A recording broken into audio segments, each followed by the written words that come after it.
Sorry. We'll edit it. Start again, I guess, or okay. Yeah, starting And over. take Hi, I'm two. Keely. I tweet sometimes, maybe, at KeelyWog, KeelyWog. I'm Travis, now brought to you in widescreen with more than my forehead showing. Oh, that was the joke. Oh, I missed it last time. I'm Curtis. You can't follow me anywhere, but I'd like to take this opportunity to wish my sister a happy birthday. And if Yay! she's not watching, then I hope Boo. you have just a day. Yay! Good Just job being born.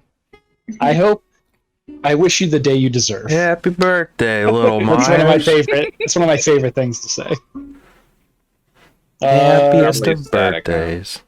I'm Og. I play Sheltari. Jimmy Dean Breakfast Bowls. Joe, you're next. Keep it alive. I'm Joe. I play Baka Wild Speaker, Resident Grumbler. Oh yeah, the rest of us forgot that we play characters. They'll figure it out. Yeah, everybody's If like, they haven't at Do this we point, really? if they haven't Everybody at this else point, okay. came in with this energy of like, I'm here, I'm sorry. And Joe's like, I'm here, I'm Vodka, I'm awesome. And so, I think it's because some people are not playing characters; they're just playing themselves in a fancy hat. are you saying that most of I our feel general attacked. disposition is we're sorry for being here? I'm sorry for the space I take up. I'm happy that our only fan is here. Our only fan. Makes me happy. That guy was really close to saying our OnlyFans, which launches next week, by the way. That's why we're taking a week off. Check us out, OnlyFans.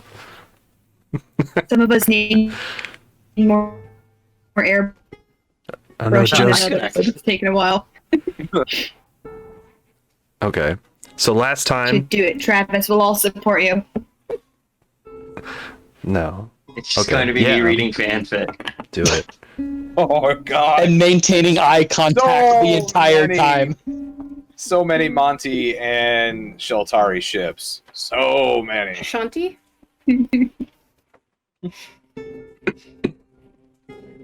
Anyway. Anyway, you guys were climbing a mountain.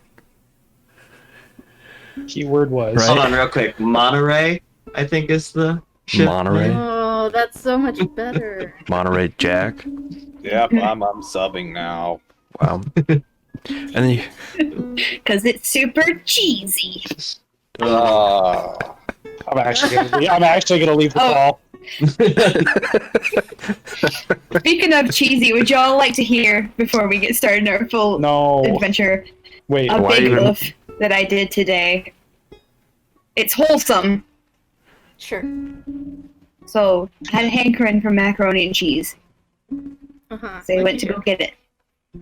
And I made it from scratch. Like the butter, made the roux, freaking 2 cups of triple cheddar, Mhm. 2 cups of Monterey, Mhm. and Say then I it. even bought 2 cups of Gruyere, Say it slower. which I paid. don't listen to Og. This is cheese. Don't listen.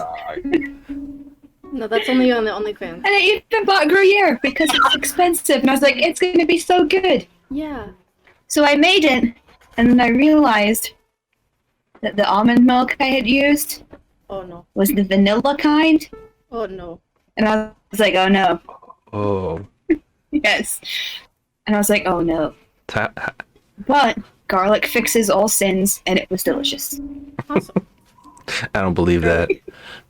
Garlic is I've had You enough can come long and car have some, it's rides. still I've had here. enough car rides with Too much. Curtis to know that garlic is not a fixer of all sins. In fact, it creates I'd many. like to immerse myself now, please. No, I've switched it. I've switched our category to just chatting. We're not playing D&D today. Okay, anyway, you guys were climbing a mountain, right? But before that, y'all went through the Dwarven Valley, but exiting the Dwarven Valley, you found a bunch of dead dwarves. So, you know, put a pin in that. Keep that in your heads, because that's important. And then you guys got to the mountain, climbing up it. Chaltari got hit by an avalanche. Then you just watched him as he Casually. then you watched him as he Did climbed his get way hit back by an up by avalanche. himself. And then you guys fought some crag cats after you found Garrett, the missing climber, who is now kind of laying on the snow as you next to these dead crag cats. And that is where we left off. And that is where we will begin. Yes. Okay. Commence the Dungeons and Dragons. Okay. Kicking it off with one question. Is Boy still good? Like, is he a good boy? Yes. I mean, yeah. It's an easy question. Boy. I'd argue Okay. he's the I'm best boy. offended that you asked it. I cast Okay. detect alignment. How could you even question? Wow. Boy is offended by your immediate distrust of him, and he just pees on your leg. So he's a bad boy. No, you're bad Okay. Bad boy. for questioning his alignment. Do you even have detect alignment, Travis? Oh, God, no. Is that even a thing? It's not even a thing. This is not even a thing in this version. Is it not in this Okay. No, version? because Whatever. alignment isn't even a thing. You can Oh, alignment's detect a it. But thing. it's not a thing. You There's can detect some it ways that you can anymore. detect alignment. It's a feature. Like, somehow in Some a game of class has thoughts it. and abstract concepts, they have made alignment the thoughtiest and most abstract of the concepts. Throwing my hands. Are we gonna play D&D sometime? Yes, let's go. I've already Sorry, commenced Dad. it. Commence the Okay. D&D. Okay, I run around in a circle. At least somebody's Okay. doing something. D&D incoming. Here we go. Exactly. I'm running in the Caller- circle, full flooping still. Calder wants to check on Garrett. What the hell? That was my D&D. You guys. Run. Yes, Garrett, he has some injuries, but he is stable. In fact, he's just, you see, looks like he's starting to regain consciousness. Oh boy. We did it. See, like, boy comes over We and, like, did. licks his face, and he starts to wake up. And he kind of just looks up at you guys. And he's like, Hello. am I alive? Or is this Here, soul. some kind of hell? I am Faloof. Oh no, this is just Icewind Dale. No, it's So not. some kind of hell. It's still so cold. No. He just like seems disoriented as he kind of pushes himself up. Can you stand? I can try, yes. And he kind of pushes himself up a little bit, but you see he's weak. And you? So And he just sort of rubs his head. He's, my name's Garrett. I see you found boy. Yes, Boy Wolf brought here us to you. yeah. Did I hit my head, or is that thing talking? That is Floof. And wasn't for Floof and Boy, we wouldn't have found you. Hello. Isn't that right, Floof? Well, Yes, I am Faloof. you have my gratitude, Floof. Okay. And I go back to running around. Scampering. Hopefully Stop. we'll. The full floof starts to recede again. Get a little Also, less just to address that false dichotomy, I think you also did hit your head. And hopefully we're going to have Keegan's gratitude as well, but we need to find a way to get you off this mountain first. Have you found the others? Others? Well, I didn't come up here alone. We only found your dog team and your sled. Well, I wouldn't be much I of a would guide. explain the multiple tents, wouldn't it? I wouldn't be much of a guide if I were to leave my clients stranded on a mountain, being hunted by Yetis. You saw them. That's what kind of led us to this situation. A Yeti attacked the camp, and we fled into the mountains. I lost track of the others. sure you didn't just go deeper into their territory? Well, it was the only real option.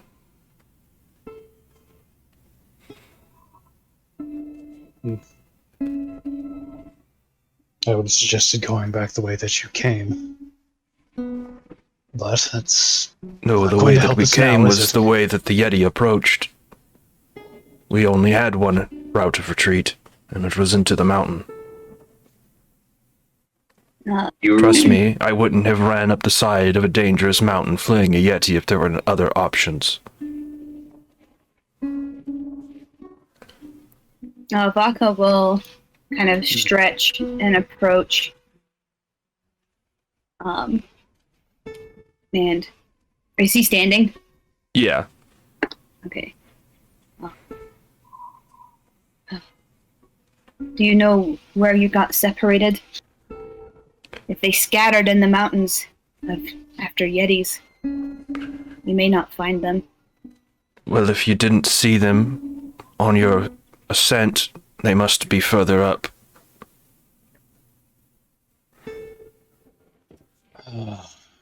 Or see them or any sign of them. It's possible they still live. And left you behind. It comes out before she can stop herself saying it. He just kind of looks around. He hadn't thought of that. You can tell just by the look on his face. And he says, "Perhaps they didn't have the choice." Have you seen a Yeti up close? Seen what they can do? He kind of looks over at the crag cats. He's like, "They're much more fearsome beasts than those." Although taking on 2 crag cats is commendable. I'll take that as a So- compliment. So, what are you wishing here, Garrett? Are you determined to help those that you guided here? It would sit awfully rough on my conscience if we were to turn around now without checking. But I am in no state to go on alone. And I have things that I would rather return to than dying in the mountains, but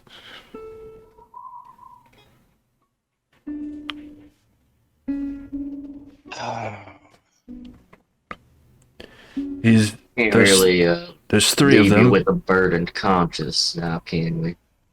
There's 3 of them up Wow. there. A Goliath by the name of Growling Bear. A little halfling, surnamed Fishfinger. And a tiefling woman, goes by the name of Asterix. What was their interest in coming here? If I may ask. I believe that the tiefling woman said that there was something on the mountains that she was after, but was rather vague. The Goliath, he was seeking to prove his strength. He's been wandering Icewind Dale seeking that fabled werebear. Where is Bear? It's And that's rumored to be around here. It's hard to say. Have you heard the story? Vaka, when he mentions a werebear, you would immediately know exactly what he's talking about. It's the legend of Oem Nartok. It is a fable amongst the Goliath, this Goliath werebear that wanders the 10 towns, and it is said that if you prove your strength to them, they will bless you with the blessing of their lycanthropy. Ah, okay. Hey, werebears are Is awesome. it Omen Artak? It is. Yeah, it is. Omen I'm Artak. dogging on it. Bears are fucking rad, but Vodka, were you aware of this bear? And Vodka will kind of grumble. Where is the bear? It's a good question, She'll just kind of little reach floof. down and Well, going after Omen Artak after a tourist group up the mountain to face it alone. Mm. To survive would bring him great glory amongst thy people. Oh, Be blessed with the strength of the bear. even with this cloud cover, I can still see the sleepless nights clear as day. It's a terrible analogy, but I think we need to keep going. okay, we go. Tanner, this, you said his name was Growling Bear? Yeah, it's Mokingo Growling Bear Akanathi. Monkey. And He how long's he been gone looking for this bear?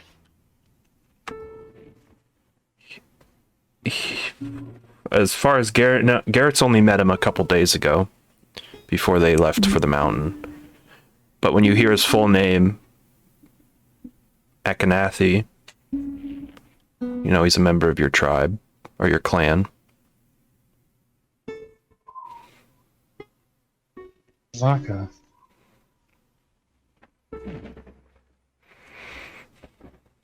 Do you know this person?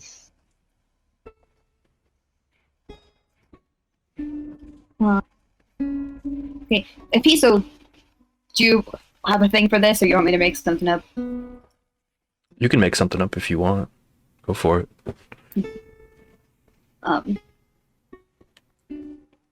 Is he one of yours? Yeah, so if he has to, he's of my tribe. His name, Growling Bear.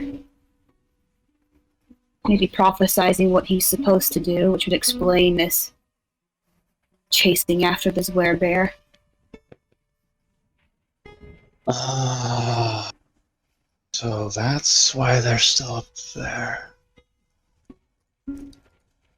You would know, assume- Vaka, that he left years ago on this journey. Yeah. The nights are still very bright, not because of Garrett's loyalty, but yours. You would go up after them, wouldn't you? Is he still talking to Vodka? Can't quite tell.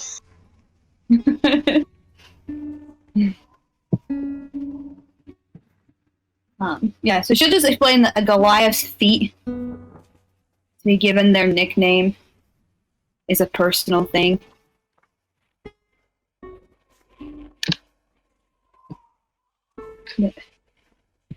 Well, if Vaka is going up, then We go. I'm afraid that I must go with. You see Garrett he takes a step forward and kind of wobbles, but Boy's right there to kind of catch him before he falls. Not you go. Pierre, I'm still a little shaky. You need to find cover. Kind of looks and wait around. for us. Seems like a decent place as any. I'm not sure I could make it back down the mountain without assistance. Oh, Exactly why you need to find somewhere safe and wait for our return. The more that we come back with, the easier it will be to get you home. yes, dig hole. If you have a tent, perhaps I can set something up here. I do. But snow It's just hole canvas, make you though. warm. It's not insulated. The snow hole make you warm. Then don't take too long up there, then. Just stay cuddled up to boy. I wouldn't mind a quick breather myself. Those cats hit like no other. Oh, is you Calder kind of beat up right now? Is he, Oh, like- yeah. Oh shit. Yeah, Calder is bloody, almost bloodied. Yeah. I noticed. You guys Like can take a short rest if you'd like. Here is Garrett sets up a tent and kind of conceals it. Yeah, I'm down for a short rest. What I suggest, Calder, utilizing these pelts. It's a good idea. Yeah, go ahead and make a... Here, let me see what the CR on these crag cats is. I'm sure that was your plan all along, but perhaps keep them here with Garrett, help him stay warm. They are CR1, so they are a beast. Or sorry, they are a monstrosity. Oh, they're monstrosity. What kind of check is that? That's Let weird. me find... Monstrosity is nature still, so we're good.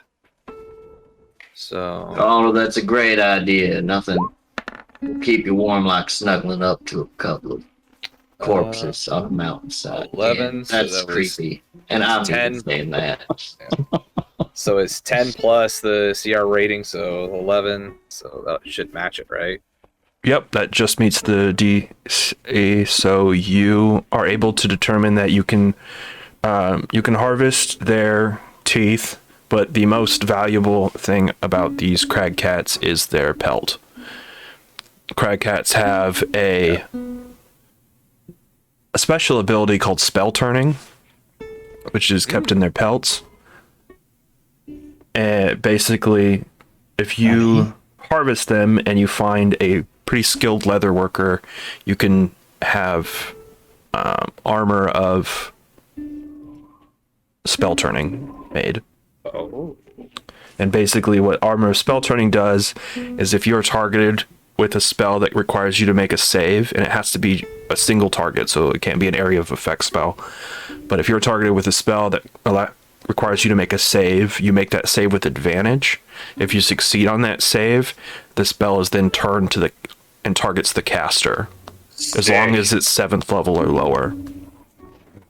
7? I Yeah. got lucky last week. The Holy DC shit. to harvest the I pelts, could have though, mind whipped myself. is going to be hard. 18. The DC Okay. to harvest the fangs is 10. Alright. And if anybody's Gotta remember- curious about what resource we're using for crafting and stuff, it is Hammond's Handbook. Or Hammond's Handbook. Check it out on the GM's Guild. It's great. Or DM's Guild, whichever one it is. It's a pretty sweet little resource, though. If you want to make crafting an important part of your game, it's a great resource.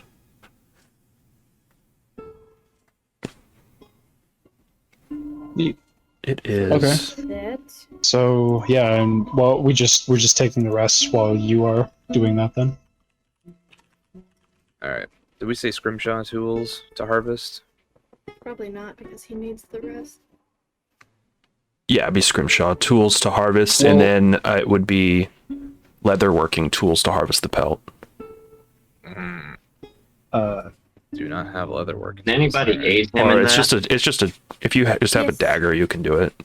And just make a Okay, yeah, I've got dexterity. dagger on me. Just make a Survive- dexterity check and add your proficiency. Okay. So that will be 21. All right, you get one of the pelts, and then another check for the other one. Okay. Da-do. So can Fu fade in this? 7. Unfortunately, as you're trying to get the second pelt off, no, it's tasks that can only be performed by one person at a time, so you can't aid. Yeah, your knife goes a little too shallow, and you accidentally Damage. just make a sloppy job of removing the pelt. But you got one of them, and you know if you take it and you find a skilled leather worker that they can make a set of armor of spell turning for it. All right, and then I'm gonna do scrimshot for the teeth now. Okay. 7. Look, you break some of them in the first one, but There you we get go. the other one. All right. So go ahead and add Cragcat pelt and Cragcat fangs to your inventory. All right, the rest of you guys can take a short rest, roll some hit die.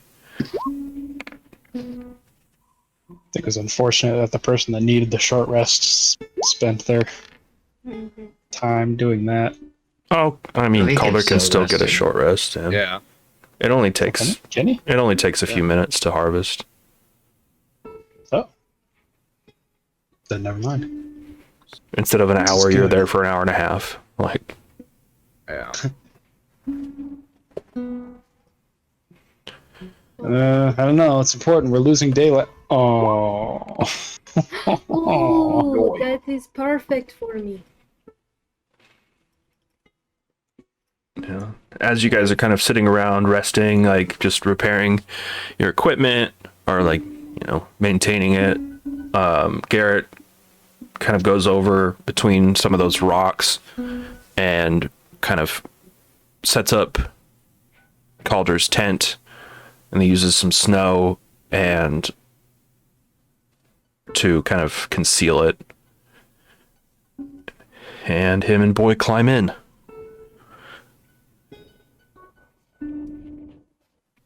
Okay, goodbye, we go. During the rest, though, Monty is gonna go over and while he's sort of setting up his stuff, gonna ask him, "There been any Yetis in these parts before? Is that a danger you've expected, or did this just sneak up on you?" Oh, Yetis aren't out of the ordinary around here, but they don't... I haven't run across too many of them. They're usually easy to avoid, and most of the time don't seek out conflict if they can avoid it themselves. My guess is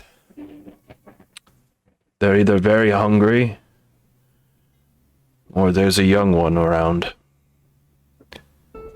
and we just stumbled too close to its home.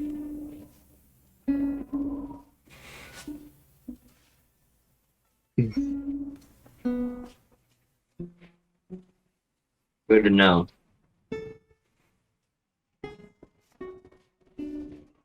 You've been up on this top before, yes? I've made this ascent more times than I can count, to be honest. About how much longer would it take to get to reach the peak? The highest peak, probably another day. But where we were headed, Oh, one of the lower peaks, perhaps 4 hours. okay.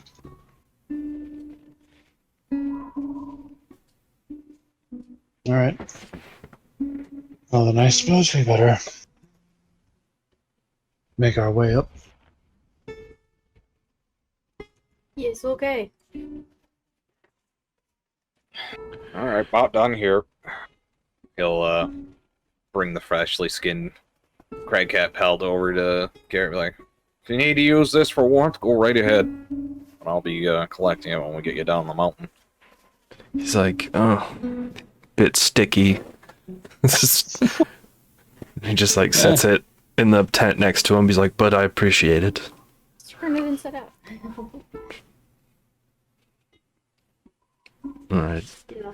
You don't actually see floof, you just see floof printed, which is like a line. A trench. Because I was writing on Baka.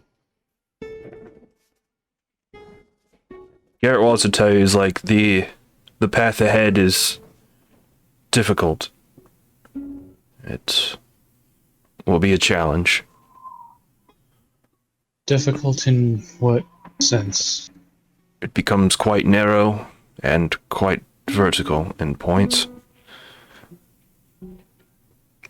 Be mindful of your step. No one wants to fall down the mountain. I Again. look at No. Shaltari. I should say not. Right, Vaka, you lead. Yeah, Baka will kind of look around, see the trench, And the little tail sticking out. reach into the snow, and pick up a floof. Oh. Alright. We are still climbing small. Okay. Tari. Hmm? I hold out my war pick and I say, "Here. For not fall." Okay. Okay. Okay. Thank you. I'll It's actually a good try. idea.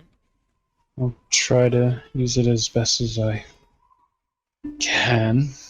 Sounds good. Calder will tie off his grappling hook at the end of his robe. Just in the case. All right. Same marching order then. You just want to do the same thing we did last time? Which was Yeah, just go ahead and set your marching order. Vaka Floof, me, Monty Calder? yeah, sounds right. Was that right? Sure. I just Vaka, Floof, Shaltari, Monty, Calder. Yeah. think so. Okay.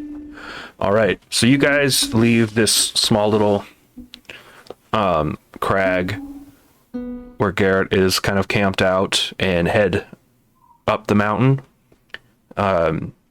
Only a few minutes of walking goes by when you start to notice what Garrett was talking about. You see the path ahead kind of zigzags, like switchbacking up the mountainside with very narrow cliffs, as well as some portions that you'll have to climb hand and foot up the mountain. So the way this is going to work mechanically is you guys have to make a series of group athletic checks. Okay. If, as a group, you fail the check, every person that fails will gain a level of exhaustion. But if you guys succeed as a group, then nobody gets any exhaustion. Sound good? Is this considered mountain terrain? This is mountain terrain. Okay. My natural explorer abilities do not apply here. So, the DC will be set based on how you guys approach this, if there's any tools or items you want to use to aid yourselves as you see this difficult climb ahead of you. Okay. Now that we are not pressed for time or acting out of reflex, would Mold Earth be able to help us here if I use that to kind of So the thing about mold, carve a larger path? the thing about Mold Earth is you can only do it in a 5-foot cube, so only one of you would be able to stand on it at a time. So like you could help yourself, right? But then you'd have to like cast it. You'd have to hop, cast it again, and land on it, right? Well, I'm looking to try and move it, like excavate, move it along the ground, deposit it 5 feet away. I'm looking to kind of like carve a path kind of in the side so that it makes the path a little wider and, in theory, safer. I wouldn't consider any of this loose earth. None of it. No, it is ice and stone. Okay. Way you can make handholds with that?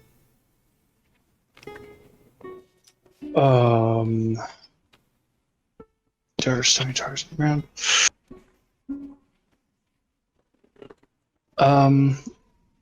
I mean, yeah, I can make difficult So terrain the thing act is as normal terrain. the thing is you can have no more than 2 instances of this at a time.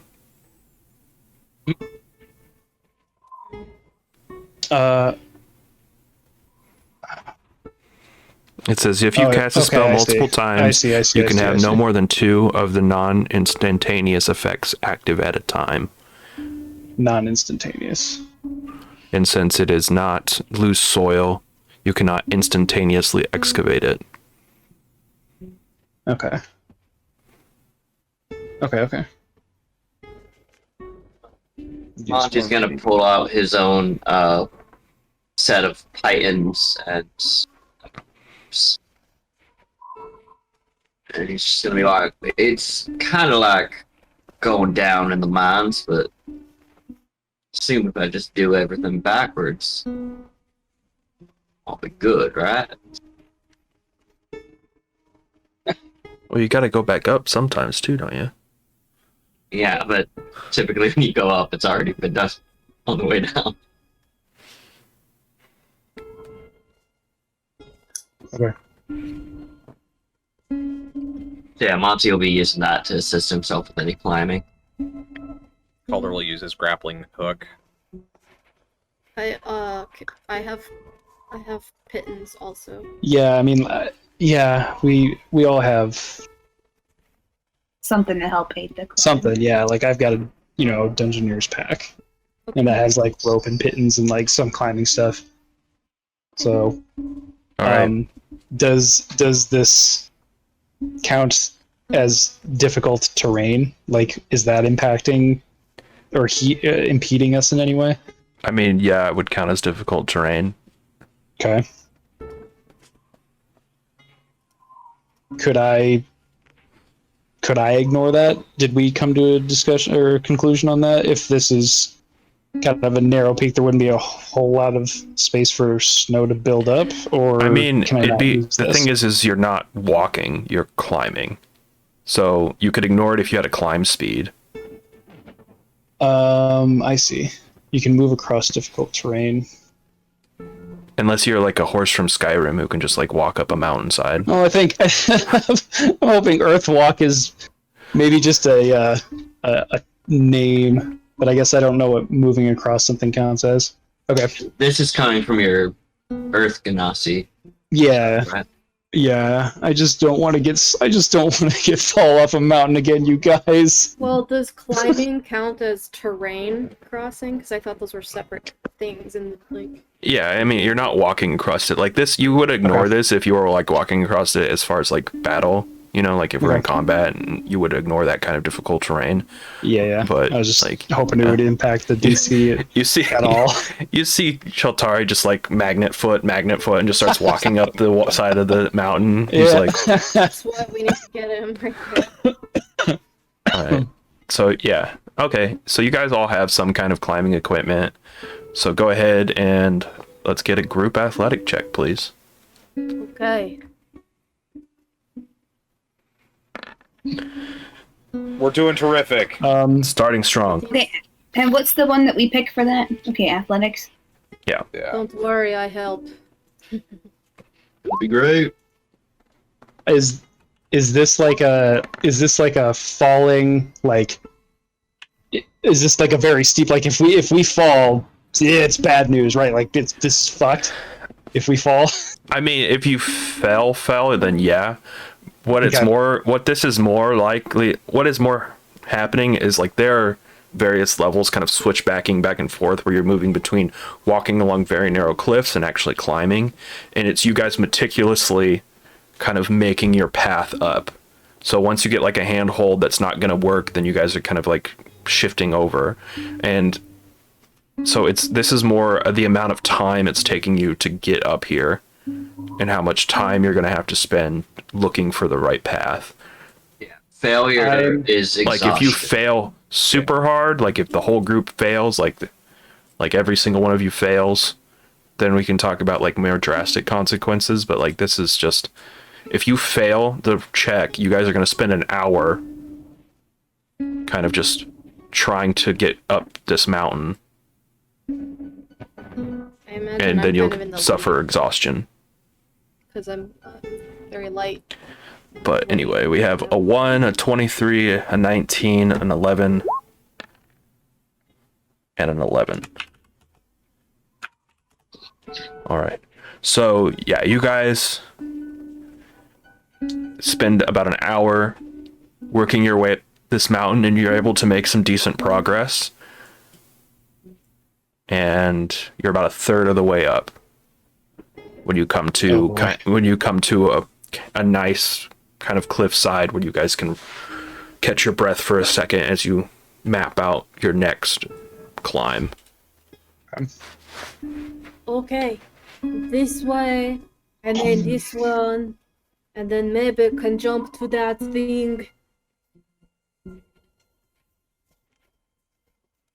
I imagine Calder, like, he put his first foot up to climb, and immediately the ice broke. And then Vodka just, like, grabs you by the collar and just, like, hoists you up. By the whitey tighties. Floofo on the shoulder, Calder like, was you not see there, Floof, like, bounces off Vodka's shoulder and starts zigzagging up that mountain. And then Vodka's just like, well, this way, and then I go this way. Yes. Vodka's like, I got a free scoop to scoop, so. Yeah. Scooper's got a scoop, am I right? Just like under the arm carrying.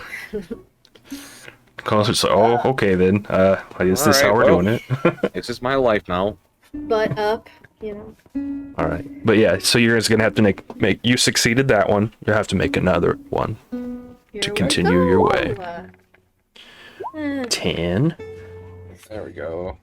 plus 16 Don't like rolling with like with just straight rolls. I hate it. plus 13 Holy shit. Nice. Nice. What plus 18. the average? Okay. Good path. Good job, Floof. Yeah, Yes, okay. yeah. So this time, you guys got a handle of it. You're feeling pretty decent about it, and you're able to make it up this second portion with relative ease. It does take you another hour, but yeah, you reach another spot where you can rest, take your breath. As you turn to look out, you can see for quite a ways up here. You can see the end of the last bit of twilight of the day.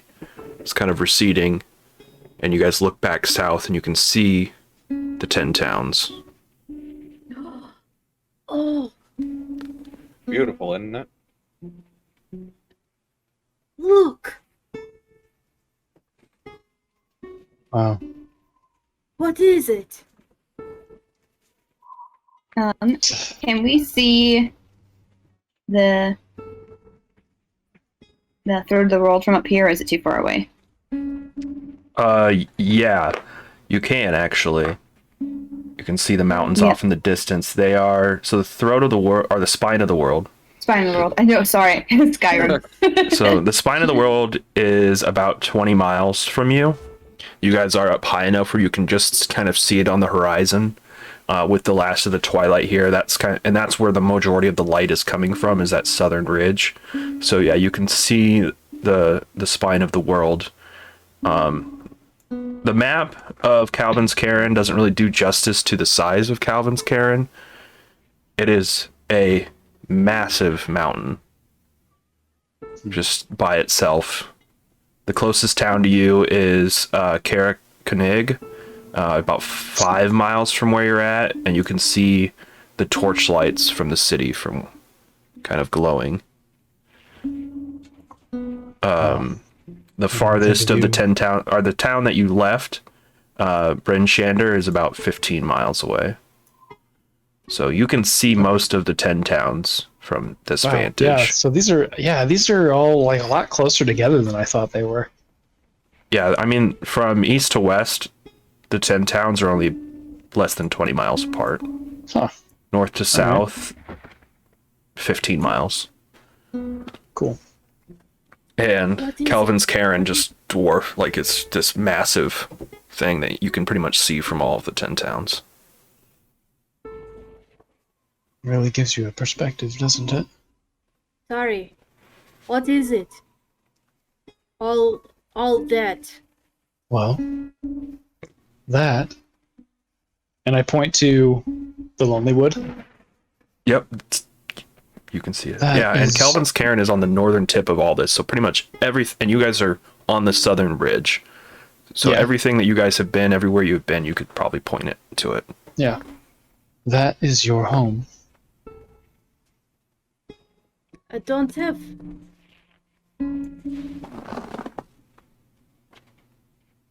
You don't have what? That? That? You don't have a home? Yes. Okay.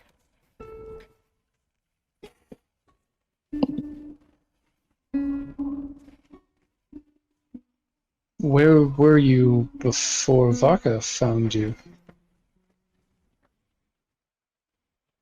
Wood. Well, that is where that is. That is what that is. And then that, right next to it, is where we all met each other. Oh. Stew. Yes, that's where you first had stew. And what is it that? And I'm pointing at the spine of the world. That. You must never go there, Floof. Why? Yeah, nothing good comes from the other side of that, that's for sure. Laka will kind of snap and look at the two of you. Give her grumble. What is? Vaka, what is? That is my home, Floof. Oh, And they are right. It is not a place that men should go. Point of order before you get offended. I did say nothing good comes from beyond that.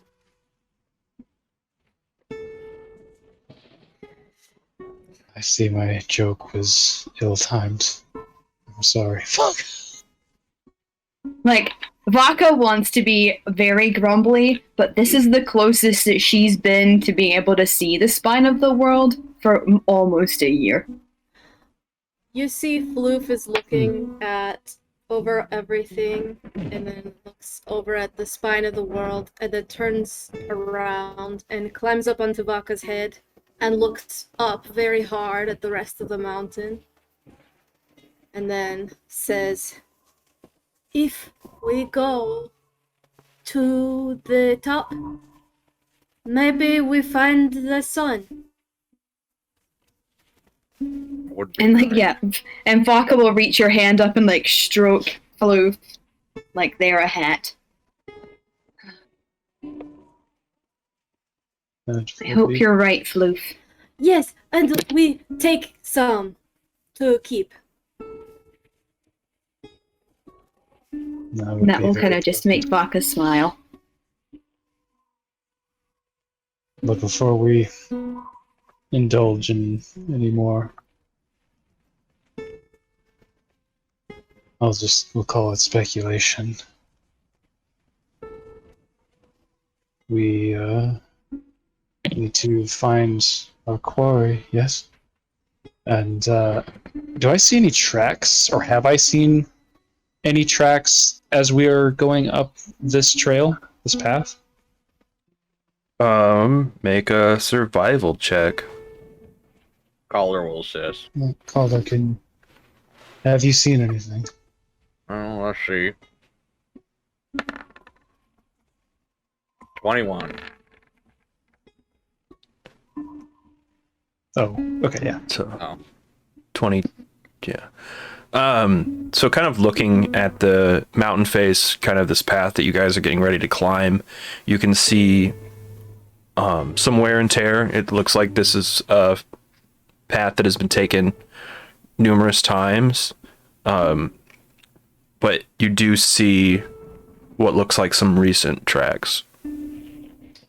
Where you haven't been able to see before because of the wind and the snow. It looks like here in the ice itself, you can see some chips that look newer. Something here. But okay. But there's no okay. Do we see any prints of like anything that's not humanoid? I mean, we're Or- looking for 3: a tiefling, a halfling. Like a Yeah. Yeti's footprint. You look Right. for Those are Yeti.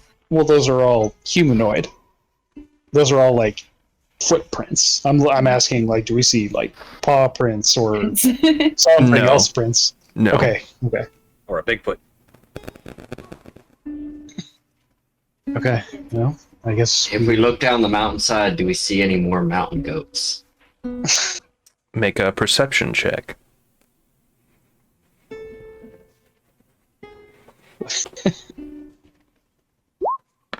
Are you interested in the animal population here, Monty?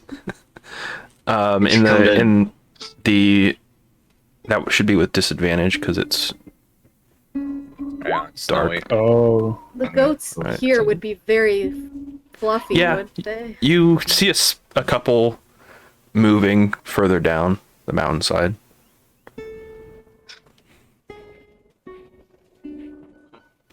And if you look really Yeah. close, you can see where Sheltari fell.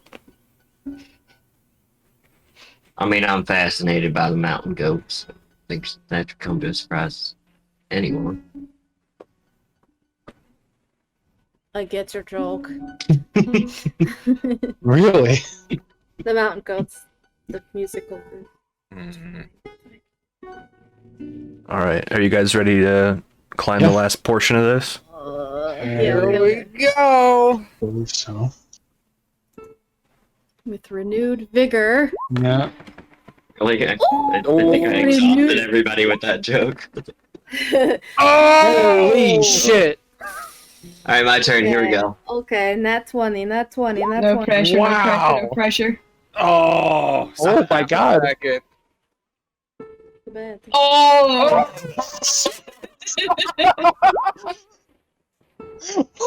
Can we just be at the top of the mountain now? Is it because I said about the sun?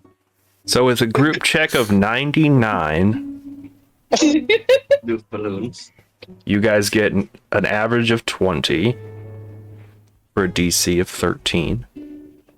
Yeah, you see Floof goes from being a hat, just like bounds off of Vaka's head and just starts leaping up the mountain. Calder quick in pursuit along with Sheltari and Vaka and Elliot pretty fast right behind them. You guys make quick work of this final leg and you reach the end of this little portion of the climb.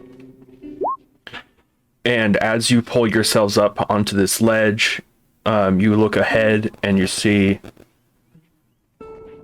on your left is a 15-foot high, 10-foot wide mouth cave. Or cave of a mouth. Second there, I God. thought you were gonna say Goliath, and I was mouth. about to freak out, but I was Like too sure. Mouth, Cave mouth. mouthful, Mouth of cave, mouthful, cave of mouth. Mouth cave. Cave mouth. Mouthful. There's a cave. You can see it. It's right there. Hole. You can also see there's blood on the snow. Some distance from the entrance. I say, hole. Might want to go in with a lower profile here. Okay. I sink low ground and start prowling Buddy, forward, Everybody, sniffing.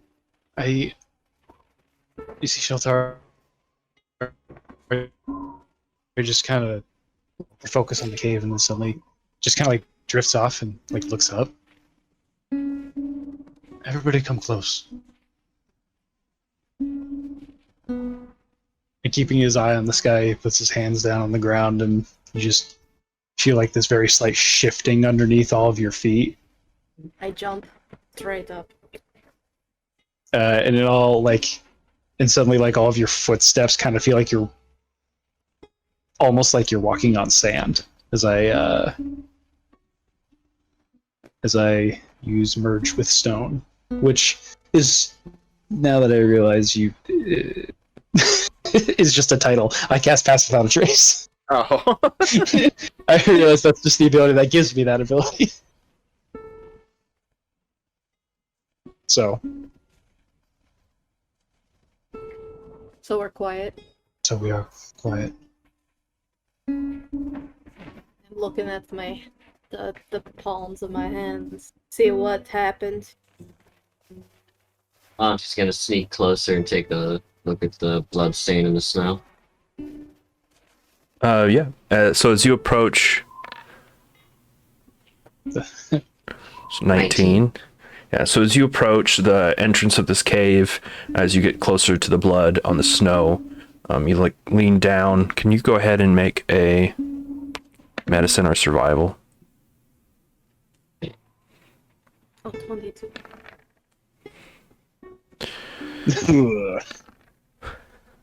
So it's cold. The blood is cold. It's not fresh.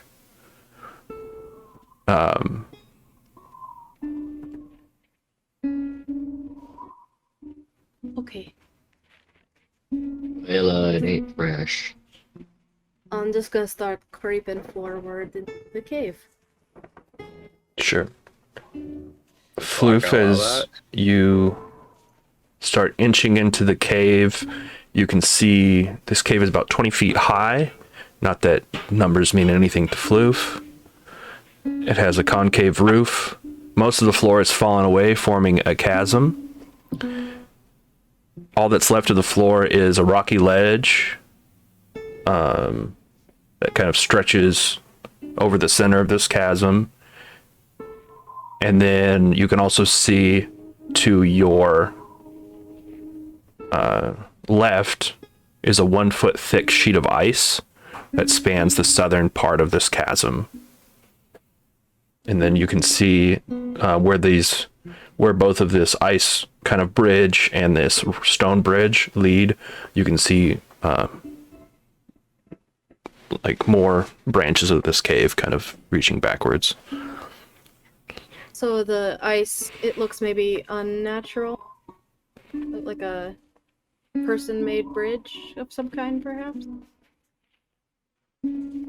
I mean, no. Would ice naturally form like this? It could. Okay.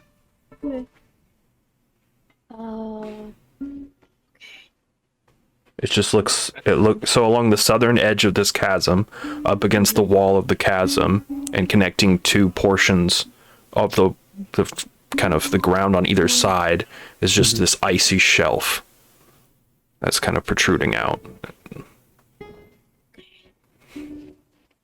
I point at it. I think everybody is still standing outside with the blood. Yeah. Ugh. No, Floof is sniffing around and checking, and as soon as that fluffy tail is gone, Valak will take a couple of steps forward and reach out to touch the back of the tail. I appreciate your enthusiasm, small one, but I did not want to lose you down this cave. Then they all come to the ice. Yes, we walk. What? It is tall, big. 4 feet go. See? And I step on it. That way, Step- Big. Which one? means Which that do you step whatever- on? Step on the ice, or you step on the stone? ice. Because the stone doesn't go all the way across it. Yeah, they both do. Oh. I still step on the ice. It's thick. Is it? Yeah, it's about a foot thick. That's what Floof meant by tall. Monty's gonna look over at Calder. Yeah, you step on the ice. It's slippery, but it holds your weight. Calder, about high up are we? How high up are we? High. Pretty damn high. We're at the top of a mountain. Not quite the top. You can see the peak above you. Ish. High You're enough that it you're matters. towards one of the lower peaks. You can see All the the way up the actual side. you can see the actual summit of the mountain up above you. I'm all the way up the side of a mountain and I'm gonna end up underground again. You gotta stop taking these jobs, damn. Yeah. At least you can see a little humor in it. I just would like to take a small time out to point out that we once again have a party where we've created a player or a character who doesn't like to go in dungeons. In the Dungeons and You Dragons. should hear his opinion on dragons. Oh, we're about to meet a tieflings, though. I don't like none of this dungeon. I don't like none of this dragon nonsense. I would like to play above ground and save people. Okay. I start going across the bridge. The ice bridge. Yes. All right. So, Floof, I weigh as you... nothing. I have no So- concept of. Vodka, are you letting Floof just wander across this ice bridge? Floof is gonna get exactly 2 steps before Vaka hooks her axe around their little backpack and scoops them up. Ooh, the axe scoop. Start squirming a little bit. What? You need to get one of those retractable And, like, we'll just, like- leashes. Just scan the axe over and gently place them down on the stone bridge. Oh. And that's the one that collapses now. And just kind of be like, if you want to play on the ice, you will have to wear your booties. You want to freeze onto the ice lake? Or the ice bridge? I start going across the stone bridge. We should probably catch up to them. Yeah. Does the blood Yeah. go further into the cave? Yes. It's not good. We go. Trail. All right. So the three of you that are standing outside walk into the cave. Mhm. All right. As you walk in to see that little axe scoop of Floof scene, as the Floof begins to make their way across this stone bridge. As you get to the other side of the chasm, Floof, you can see the floor of this tunnel is 10 foot high. Yeah. The floor of this 10-foot high tunnel is strewn with bones. There's a dead body with bits of flesh that still cling to the bones. The head has been ripped from its shoulders. There's a great axe on the ground, as well as the remains of several mountain goats. You can see there are crude niches in the wall that hold what appear to be frozen heads. In metal. Oh no. I'm backing up very slowly. Does any of them look like a Goliath? The ones that So- are fresh? There are about 8 heads in total, but you do see one of them, which is yet to be Fresher. completely frozen. is the head of a Goliath. Okay. And you can see the body on the ground, the one that's kind of a fresh kill. The one that's missing its head is the remains of a Goliath. I run back to Baka to check that she is okay. Baka will scoop the floof and like kind of like hold them on the shoulder, and Nice. will hold her great axe and step forward a little closer. No, he's bad. Um, Can we and all see I would this? like to check If the body to see if there is any like talisman carving or anything she can take that can be returned to the spine. While you're doing that, I will be on high alert, just kind of keeping my eye out, listening for any movements from far let's out. see. So the Goliath has on them their torn remains of their hide armor, their great axe, and you do find your clan talisman. I will like to take it. All right. Yeah, I assume the rest of you followed across the bridge as well. Yeah. Yeah. I would like to Baka see. has a very Goliath thought that if the Goliath is dead, the halfling and the tiefling are screwed. I was gonna And say, as you have that thought, you hear the humanoid scream come from around the corner. What? Little scream or big person? It's a little scream, and it's less of a scream and more like a cry of pain. From where? Around the corner. So Around like the corner, you're in this kind of like hallway that's filled with these bones, and it kind of snakes further into the mountainside. Ah, I hear it too. that's where the Yeti goes. Do not think that is the sound of a Yeti. No. Do we hear? Do we hear Sound anything Yeti else? Make Yeti. Make sound. Make Yeti. Make. Oh, we must go. Yep. Baka will tuck the talisman in and turn to her companions and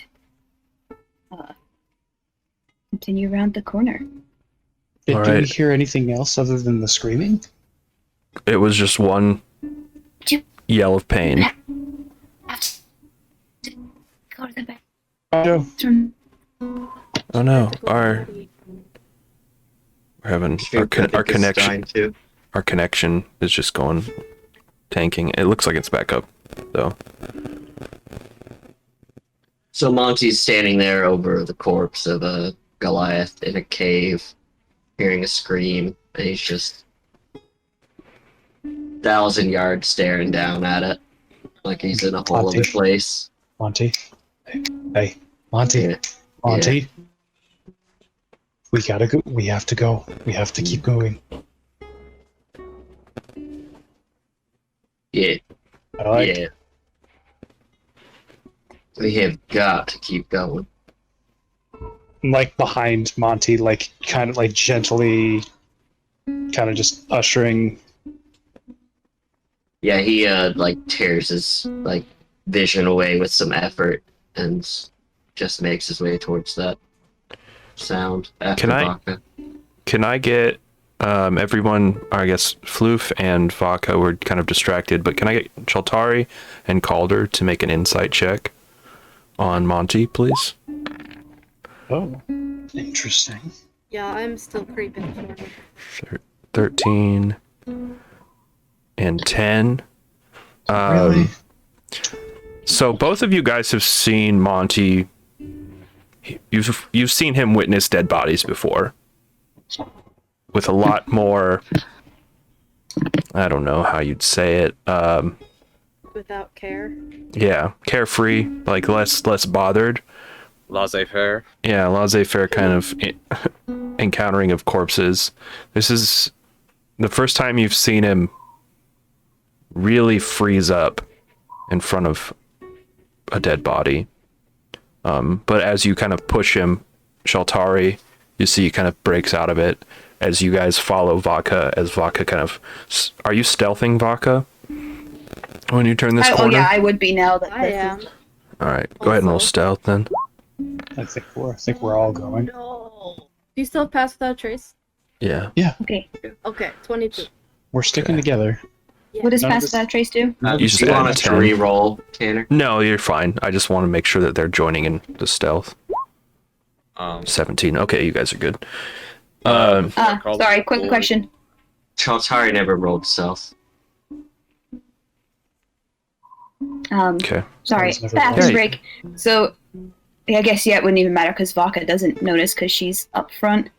But is Monty having a reaction to the dead Goliath? Yeah. We didn't notice you and me, Mm-hmm. but the other two did. Before moving forward, Culture kind of wants to take a quick scan of the heads to see if there's a halfling head or a tiefling head on the wall as well. So, quickly looking at the other 7 heads in the wall, they are all humanoid. However, you do not see a halfling or a tiefling. You do see a few dwarves, and the rest are human or elf. Okay. In fact, He'll- the freshest head besides Growling Bear is a dwarf head. That tracks. Calder will catch up to everybody else. All right, Vodka, as you turn the corner here, and let's go ahead and switch over to the map. Give me just a second. There's a map here. Boop, boop, boop, boop, boop. Zoom in, zoom in.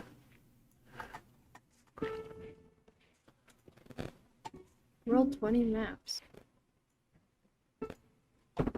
And then, Ooh. all right. Can everybody see? Yeah, I got. Cool.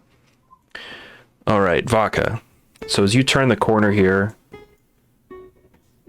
what you see before you is an uneven ceiling that ranges in height between 10 and 20 feet, and the floor drops off sharply in the south, forming a 10-foot high ledge that overlooks the entrance of the tunnel, a different tunnel. Let's see. The cave contains a strange sight. You see an adult Yeti watching as a Yeti tyke is playing with a halfling, dressed in cold weather clothing and curled in a fetal position. And when I say playing, I mean like a cat playing with a mouse.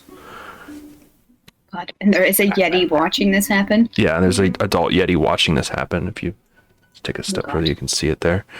Jesus. Yeti tyke is knocking around the halfling who is curled up into a ball, and it is clear from her cries that the halfling is still alive. The appearance you are stealthed, and you are unnoticed. Oh God. Floof Oh, is God. standing behind you. Floof kind of also sees this. The rest of you are still kind of making your way around the corner, but you see Vodka kind of stops as they take in this sight. I reach my hand behind me at Shaltare. You still have my war pick. Oh, Oh God. Oh no. wait. No, hold on. What? What are you doing? You're just holding your hand back? Oh, we'll see. Okay, grab your hand. Ick. I wiggle it. I step forward. I just turn around and start trying to grab my war pick off. All right. While Floof is trying to get the war pick from Shaltari, Vodka, what are you doing? Oh no. Making it very hard. So Vodka sees this halfling being battered around by this tyke while this big Yeti mama is watching. Oh no. Moral These dilemma. two are fighting over a war pick in front of Monty. You'll hear in your head, "What's going on, Baka?" Luke's getting riled up. So you will hear in your head, Vaka, and it's surrounded by this like kind of weird misty thing, like a red misty feeling of a small creature being in pain, but also the fact that it's a baby creature, and you just get this very shit's about to go down feeling. Oh no. Okay, I keep moving forward. Yeah, so Monty will step up out of curiosity to that. As you turn the corner, Monty and Shaltari, you see what Vaka is staring at. This Yeti tyke who is batting around a halfling who is curled into a ball. You see with each strike, the halfling kind of whimpers out in pain. Tanner, I'm going to whisper to you what I think I would like to do, so that you can give me a general idea. How do you do that on the Discord again? W/something? On the /W Yeah. space GM or DM. or DM. /W? Sorry. This is okay. While you're doing that, I'm gonna hit the restroom. Does anybody else have to go party?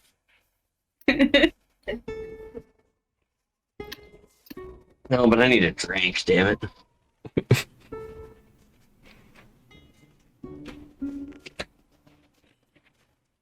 I just remembered that the stream can see the chat.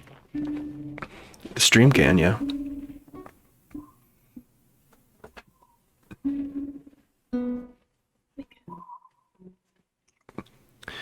Did you give me my war pick? Or No, I'm still moving forward.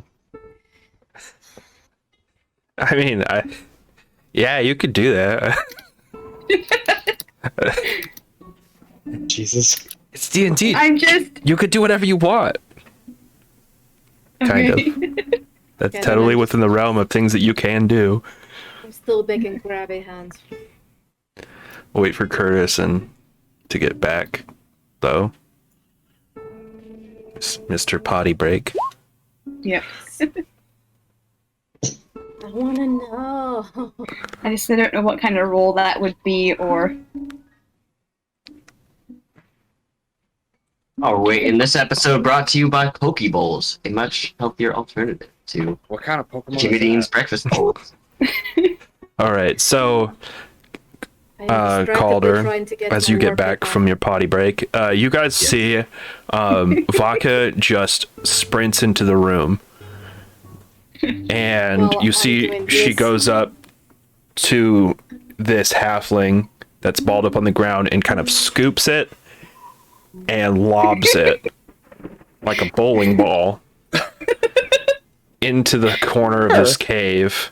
Oh, And you see the Yeti tyke is just stunned, as well as the adult Yeti, and I need everybody to roll initiative. Shit. can I She shout? they were crying in pain, and we're not playing those games.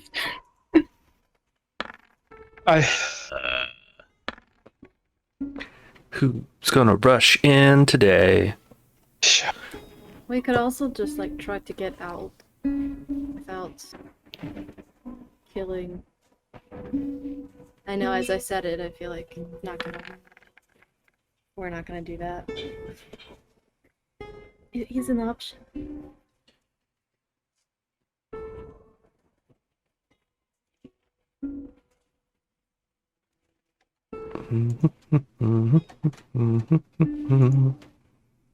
I yell stop. You can on your turn. Give me a second, get things set up. Okay. Fuck. I was trying to get doing this. So maybe you're distracted for a second. All right. Floof. Noise. Oh my god, that's a sound. Can I get my war pick? Did you get your war pick? Can I? Yeah. He You can hasn't try. given it to me. I have not. I tried to grab my war pick. Okay. You can grab it as a free action if Shaltari is willing to let you have it. Otherwise, you're going to have to grapple for it. Now, since we were stealthing, does that mean the Yeti and the Yeti tyke are surprised at the I sudden mean- arrival of a large Goliath? Technically, you were stealthing until someone broke stealth and charged in. Technically, how that would work, like if we were going like rules as written, what would happen is I would make you all roll stealth before that happened, because you're acting on your own without consolidating your friends in such a surprising way. Everyone would have surprise the first round, except for Vodka, and then you use your action to scoop and roll the halfling. Sorry. You're gonna have to take it. I rolled a 16 athletics. Alright, you're gonna have probably to take it. Contest me, bitch. Yeah, you probably take it. All right. Okay, I snatch it from you and I do a little. Then I turn around and I go to defend the mama hen. Ah, I found the big Yeti. It's the most genuine reaction I think we've had yet. Of a, oh! Floof didn't see that. Blue throws Yeti. like a full-on Hank Hill. Oh! Floof is like, okay, I can take that thing off. That's not a scary Yeti. I can take care of this. And I run in, and then all of a sudden, to my left, I see the big one. So I'm gonna stay. I'm going to try and grapple. I'm just gonna full on try to grapple the baby. Used your action. You're going to grapple the baby. Yeah, you use your action to take the pick. I action search. Okay. And I grapple the baby. I grapple the baby so that it doesn't try to kill us. Okay. We could get away. Remind me I to forgot to pull up their stat never blocks. go camping with Joe and Sealy. Except this Should we June. come across a mama bear? Except this June, when Curtis and Joe celebrate their 10-year wedding anniversary, and we all go camping. Actually, remind me to go, because you don't have to outrun a bear, you just have to outrun your friends. Exactly. You think that me is gonna challenge a real bear? No, you're gonna challenge the cub while Joe fights the mama bear. Even the cub. Oh yeah. All right, This so is going to be the epitome of don't ever talk to me and my son again. Like, all right, so 16. Let's see. Let me make sure these are not on whisper rolls. Oh shit! As a bonus action, I shift and shit. The Yeti type gets a nat 20 Oh Jesus Christ! and just Why like with advantage? and just stiff arms you. Well, they all roll with advantage, so it's just the first die. Yeah, so you run up and try to like bear hug this Yeti tyke. The Yeti tyke literally just like Heisman pose stiff arms you. Which is really funny because they're like they're like the same size, which makes it way funnier. On the other hand, at least I'm distracting it. Monty. Monty will give a deep sigh, step around the corner, look at the Yeti.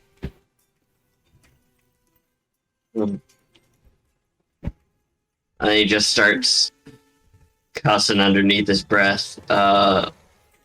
First, can I get an intelligence saving throw Well, goddamn.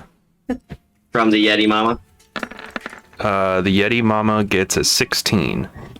Alright, that'll succeed. And then he will spend a point to quicken as he sees it resists him, sort of forcing it down. And can I get a wisdom save this time?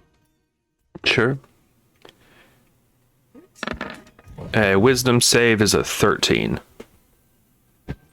That'll just succeed. Alright, but that means it takes 4. I think it's half damage. Yeah. Alright. Anything else, Monty? So this thing does not react the way he expected. It's like, alright, that's the thing that ripped the head off. Alright, I'm going back. Shaltari. As you watch your friends rush into this cave with weapons drawn. I run into the room. I am only here for Vodka at this point. And I'm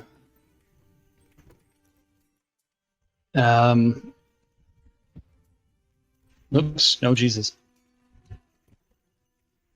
And I run in and I kind of put myself between like Floof and the Yeti, and in its native language, I shout at the Yeti, "Please do not hurt them. We mean you no harm." All right. Since you, let's see. I will say you can make a persuasion check, just a straight roll, since you're speaking Yeti. However, so you would get advantage, but since you guys are threatening its child, it would be disadvantage, so they'll balance out. You'll get a straight persuasion check roll.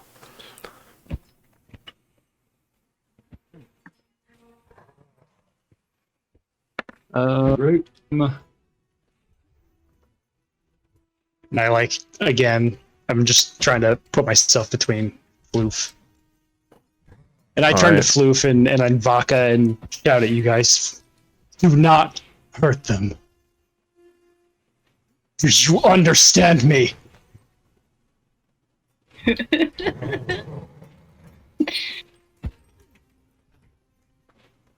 All right. Anything else? Shaltari? No, I'll dodge. Okay. Technically, that persuasion check is your action. Then no. So, no. You see the Mama Yeti, who was like standing like full up, like in like this attack kind of posture, kind of relaxes a little bit and yells something out in Yeti and motions to her child.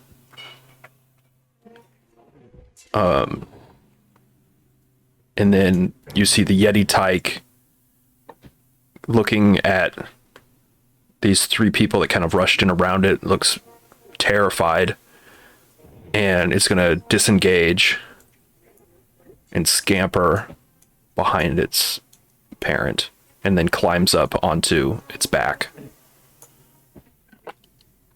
The parallels between Floof and Vodka and the Vodka. Yetis. Not lost on me. Yeah.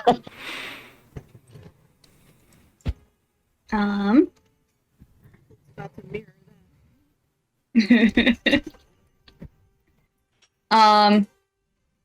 I would like to prepare an action if it chooses to attack me. Can I do that? Yeah, you can prepare an attack if it attacks you. Mm-hmm. Sure. Do I have to? So to ready an action, you just declare what action you're readying and then what the trigger will be, which you've already done. Okay. Yeah, because I'm not going to go into a rage if then I have to hit something. Yeah. All right. So yeah, you see, you guys watch as Vodka kind of still staring at this adult Yeti, just tightens their grip on their axe and just kind of gets in this like fighting stance, kind of squared up on it. Mm-hmm. But doesn't make any can- aggression towards it yet. No aggression yet. I just want to look scary and ready in action. Can I say anything to the halfling? Sure. Okay. Yeah, should have thrown it in the opposite direction. Never mind. Yeah, I'll just like kind of like from the side of my mouth over at the halfling, feel like get out of here.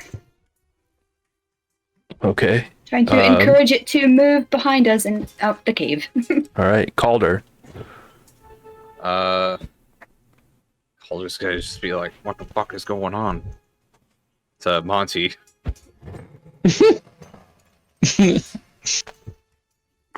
I don't know. There you See, go, Brian. Monty kind of just hesitate. Calder's just gonna like scoot around. Jesus, fuck, okay.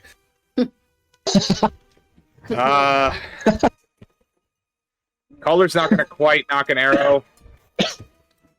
Because he heard Sheltari's warning of don't hurt them after he yelled something out. So knowing that we're just kind of being uneasy, so he's just gonna have... He'll just ready in action if the Yeti comes at Vodka. He's gonna fire an arrow. And that'll be his turn. All right. Give me a quick... Just give me just a second.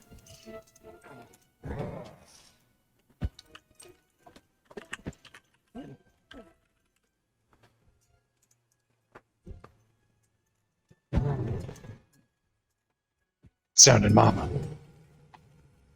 All right. So you watch as the halfling kind of uncurls itself from its little ball and shakily gets up on its feet and begins to move forward. 5, 10. And it just like gets behind Charging at the Yeti. Vodka and Sheltari, but you see moving very slowly and kind of limping the whole way. Floof. Okay. I just jump over the halfling's head and go up and climb up on top of my usual spot, mirroring the baby Yeti. And I just watch wary-eyed and floofy. All right. Giant tail. Monty. Oh, things are getting spicy, ain't they? Monty comes back around the corner, giving Calder or Chaltari a long look and nods his head. And you all just feel a wave of calmness come over you. You can all choose to fail, or you can roll a charisma saving throw. I'm gonna use calm emotions. I'm gonna tell you right now, and you would know this because it's your spell. It only works on humanoids. Yep, I'm aware. Okay, so it will have no effect on the Yetis. Yeah, he walks around the corner. We don't have to make conflict here. I, for one, would like my head to stay on my shoulders, so keep your heads on yours.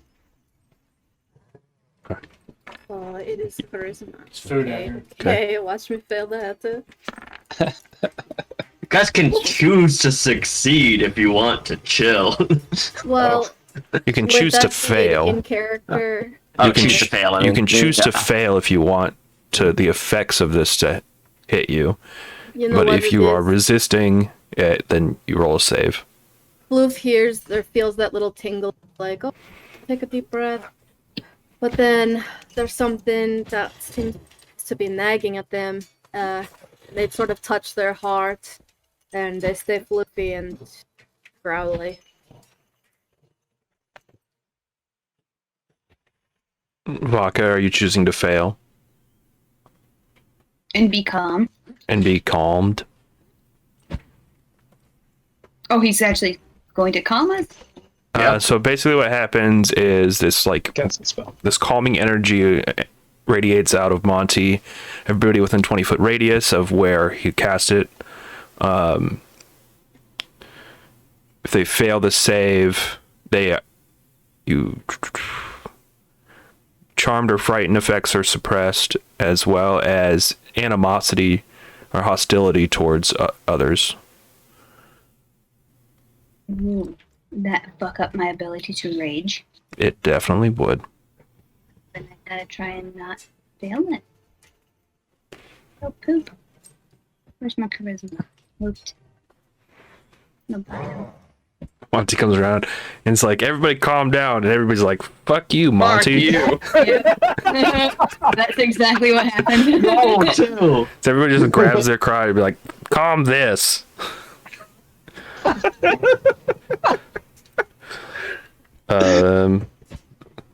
see, the halfling gets a 2. The halfling, despite being very injured, becomes indifferent towards the Yetis. Maybe they're just really reassured that we're taking care of. Huh. You know, they're just so confident. Indifferent on the scale of the hostile to friendly. Yeah. It's still like, probably doesn't want to be in here, but like is not. Yeah, it's just indifferent. It's not friendly towards the Yeti. It's not hostile towards the Yeti. It's just indifferent. Anything else, Monty? No, that's all for him. All right, Shaltari. Just keeping my hands up. You see the lens like of the scope that he wears like fogs up. You see a little wetness in his eye. And in that same guttural tone, just please, I don't want anyone to lose this. And I kind of like, yeah, I'm just nodding towards the Yeti tyke. All right. You see the Yeti kind of looking at you. Shaltari responds to you in Yeti. And all you guys hear is this very low growl. And I will... Give me a second.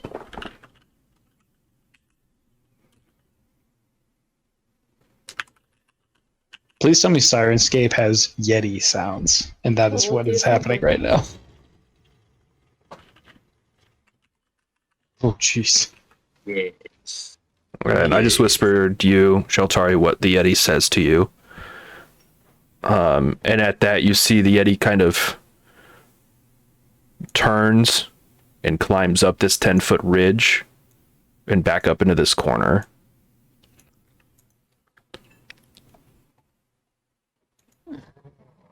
And the Yeti tyke just remains kind of perched on their back. Vaka. Hmm.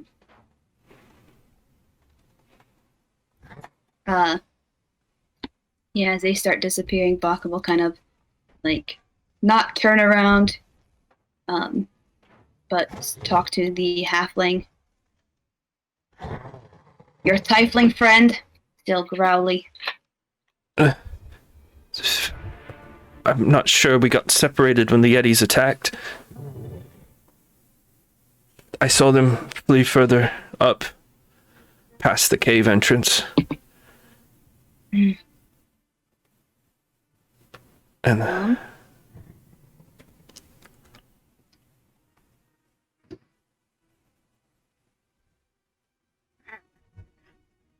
Now Baka's gonna wait. They're fleeing, like they're disappearing, like up the thing. They walked up on this ledge and are kind of sitting up there, still facing you, but they just got backed away and got up on this 10-foot rise. If the halfling will let Vodka, she will pick them up. Yeah, the halfling will. So Vodka will be like holding the halfling and move out of the way, since apparently we're talking to Yetis now. Alright, you can only move half of your speed while carrying the halfling and Floof. Are we live? Yeah, I wish I would have gone live when you were like, y'all disrespected me. Oh gosh, I should turn the music back on, huh?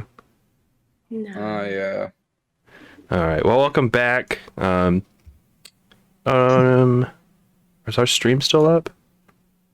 Appears so. Okay, just making sure. We were having a connection issues during the break. They were like dipping in and out.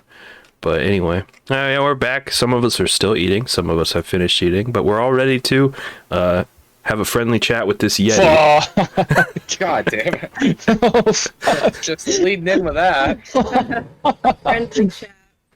All right, so you guys exit the cave after dealing with the Yeti and its little child, after retrieving the halfling, who was being used as a plaything by the Yeti tyke. As you guys exit the mouth of this cave, you see kind of coming down from the slope above with a dead mountain goat slinged over its shoulder is another Yeti. You see it rises up at full height, throwing the mountain goat into the snow beneath it between you guys, and lets out a gruesome cry. And I need everyone to roll initiative. Oh fuck! Like it's like it's coming at us. Yeah, just saw you walking out of his house. Fuck, man. All right. Didn't even wipe her feet. Yeah, we talked to the lady.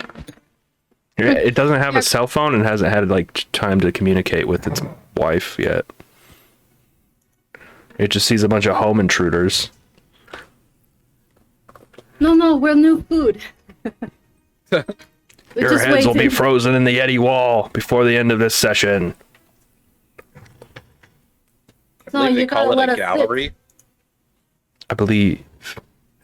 We haven't ripened yet. You can't Gallery. eat. Haven't ripened yet. Oh, no. All right, everybody in? Bullshit. Everybody in? No. Why'd you re-roll that, Shaltari? Because I need to put myself in the turn order so that I can alter it. Oh, gotcha. Because it was that bad. All right, you ready? Everybody ready? Yeah. Yeti ready? Sure. Yeah, Yeti ready. That's so frustrating. Jesus. Calder, you're first.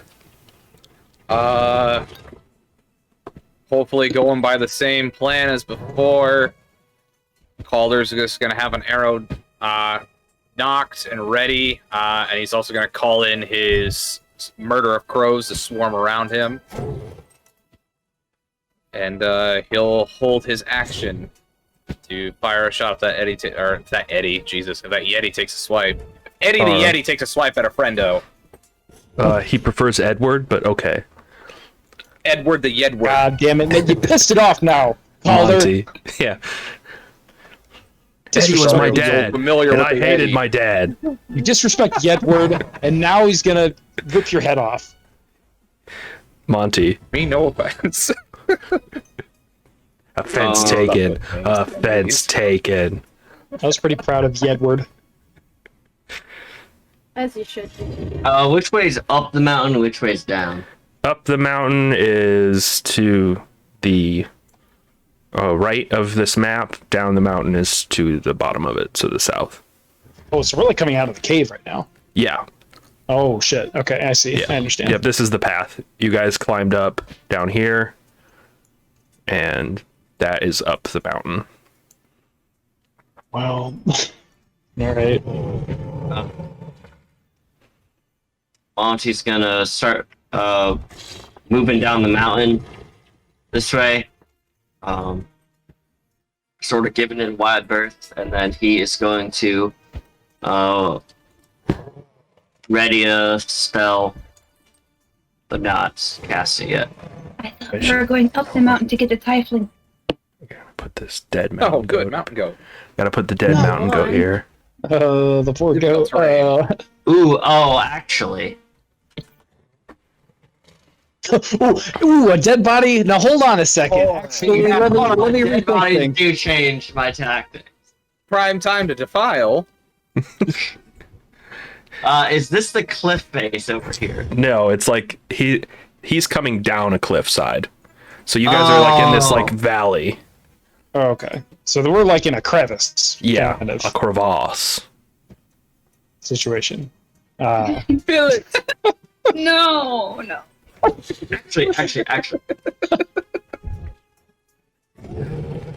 Monty is actually instead going to he once again makes those 4 lights appear, except this time they quickly coalesce into a humanoid shape right here next to the Yeti, All right. made out of light. And what spell is this? It is dancing lights. All right. Can you make a deception check, please? Sure. Also, I am totally. Oh no, that does say it can glow vaguely for humanoid Oh, form. interesting. Deception. I didn't know that. Fuck. I'm doing great today, guys. Yeah. I'm doing great. I'm fucking doing it. We all are. Anything else, and Monty? move around here. All right. Loof. Keeping his distance. Okay.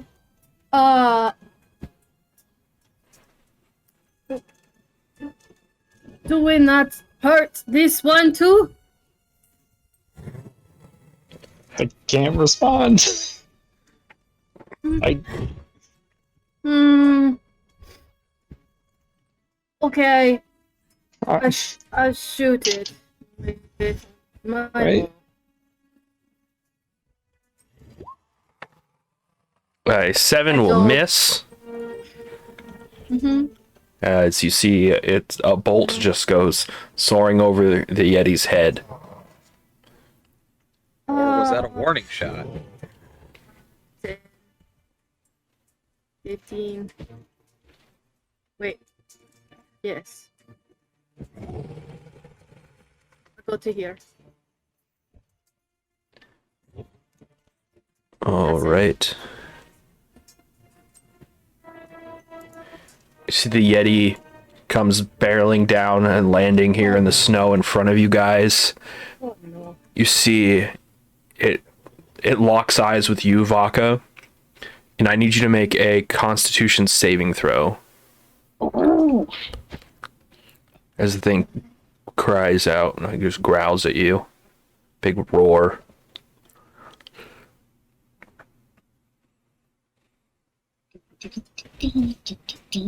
Big roar. That Followed by the saves. shaking of an avalanche. nice. So that saves. Let's Oh, see. this reminds me. Joe. Mhm. In the top right, where it says my settings. Yeah. Click on that, and then down there's some boxes. Click on enable 3D dice. Okay. Og wants the clicky clacky. So as it They're does not in this, box. so as you feel this like cold energy pouring from this Yeti's gaze, you kind of resist it, and seeing you not freeze, the Yeti charges at you, Vaka, and it's going to swipe all of the Calder. You had a held action, so you can Yeah. see that it's running at Vaka, so you can go ahead and make a attack.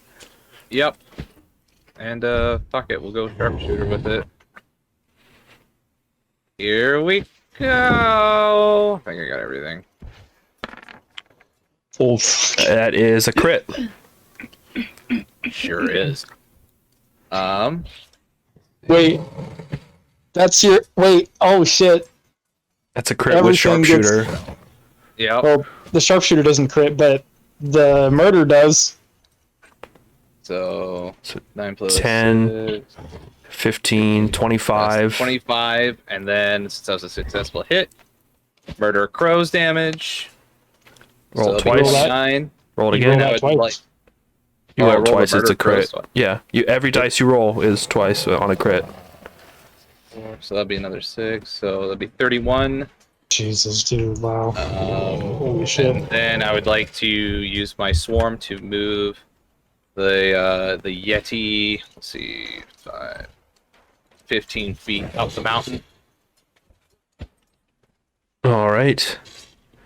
So it will move that way. However, it's just going to run back because So it it just has. tramples the goat like twice. Yeah, the goat gets totally just murked into the snow as it comes up, and it's going to attack Vodka with its claws. The first claw attack is a 8. Oh.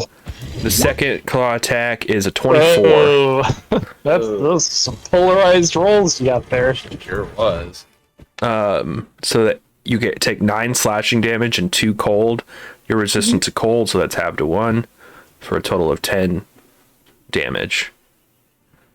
So yeah, you see, so as this thing comes charging at you to begin with, you see an arrow from Calder just soars right into its chest, and as it reels back from that strike, you see the murder of crows comes from the side and just like knocks the thing 15 feet up the mountainside. As it regains its footing, it charges back at you, Vodka, once again over the mountain goat's corpse, and just 2 claws come down on you. You dodge the first one, but the second one just cuts you across the chest. Vodka, it is your turn. Oh, all kinds of nasty.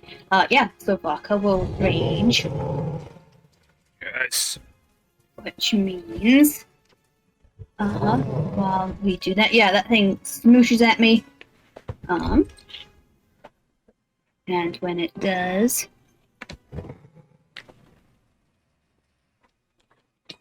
yeah, so as it swings at me, all of a sudden from Vodka, a bolt of light shoots from my chest.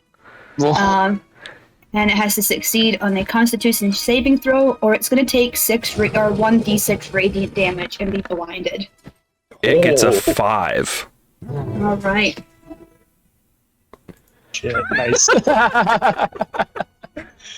Right. Shout out All right. Well, it to takes Jason. 1 radiant damage, but I can also do this each time it's my turn. All right. So yeah, it smacks me, and then from the cut across my chest, this light blasts it for 1 radiant damage.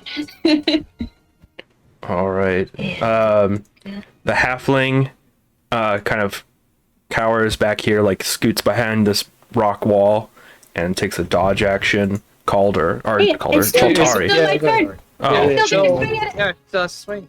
Oh my God, guys! It's not. Vodka just got done doing solar flare. I'll take.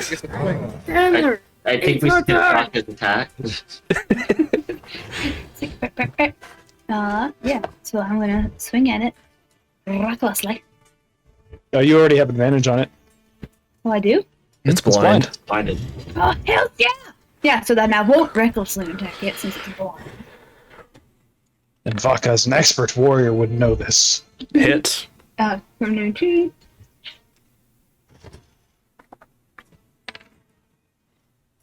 For 9 slashing. Then 11 because I'm raging.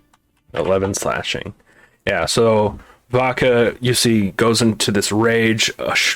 This like flare of light shoots from her chest, blinding the Yeti.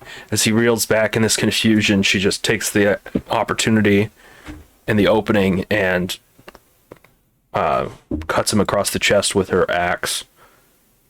Chaltari.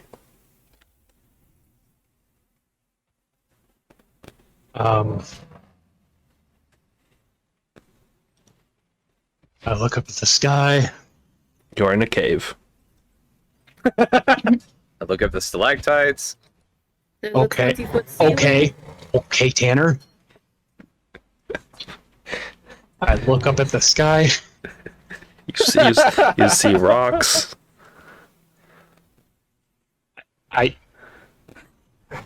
Wait, are we in a cave? Or are we?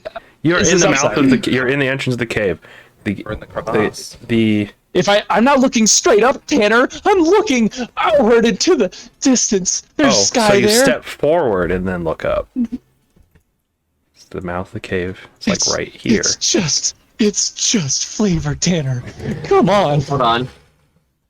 I'm on. I did the Pythagoras math. He can see the sky Oh, from for where fuck's he sake. is. Okay. All right. I use math, and He could totally see it. I yell. Let's see. Well, I don't yell. Us hear more of the same. Uros, Iraska, Ruruskaden. Sleep.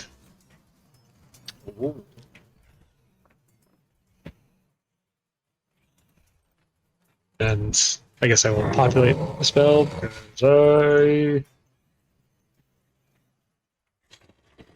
Oh, what, roll it for me? It'd be cool if it did. I'm sorry. So Excuse me? That is not enough to That's the put him to sleep. shittiest roll. Oh god. I'm just trying to tell a cool story here. There's a D8. Yeah, sure are. Yeah, no, Five of them. unfortunately the dice don't like your story. Okay. Or they have a different story that they would like to tell. Yeah, no, the Okay. Yeti does not fall asleep. He's still thrashing around all blinded and wounded. Okay. No, that's fine. Anything else you would like to do, Sheltari? Uh, Would you like to answer No. Floof? what? Would you like to answer Floof? Floof What asked you a did- question on Floof's turn about whether or not they should kill this one or leave it. Oh, I don't have the attention span for this. No talking on you. Not your turn. That's we ain't doing That's this. why I'm Ah, reminding you. I don't like that. Please don't hurt it. Just leave it. We need to leave. Please, I promise. We can't hear you. You're muted, and you've been muted for probably a while. I'm not muted. No, not you, Keely. Okay, Oh. that's what I said. I haven't been talking. Okay. I've been munching chips unless you want Okay. me to unmute for that. I like the ASMR. Please Yeah. don't. Should have seen the way he was asking me to eat that bratwurst earlier. It was uncomfortable for everyone. What? All right, Calder. Let's see. So since it's blinded, can I move past its squares without attacks of opportunity? No. No. We'll have disadvantage. It will have disadvantage on the attack, but All right. Well, since Sheltari said, "Please don't hurt it," Calder's gonna probably get an attack of opportunity against him, but try to. Vaca is also right in front of you, bleeding. Just putting that out there. How bad are you bleeding? And she's enraged. I mean, you do what Calder's gonna do, I'm just saying. Well, like, how ragged does Vaca look? Like a third of her health is gone.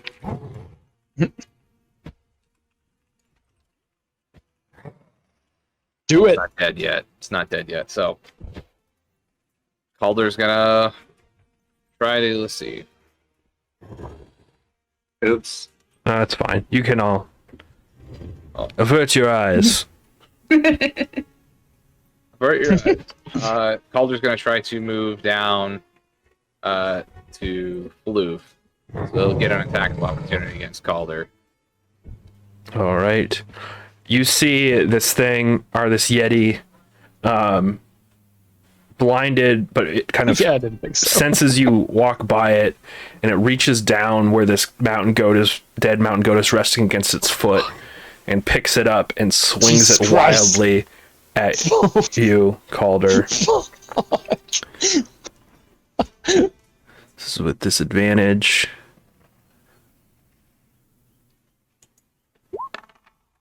A 11 to hit.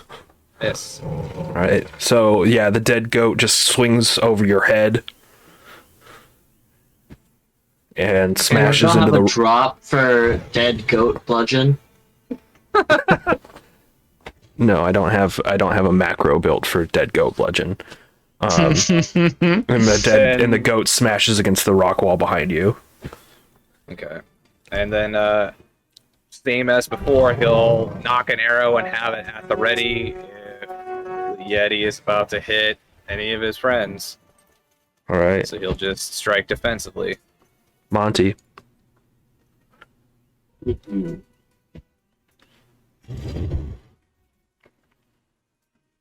Yeti's blinded. How bad's it looking? It's hurt. It's not bloodied.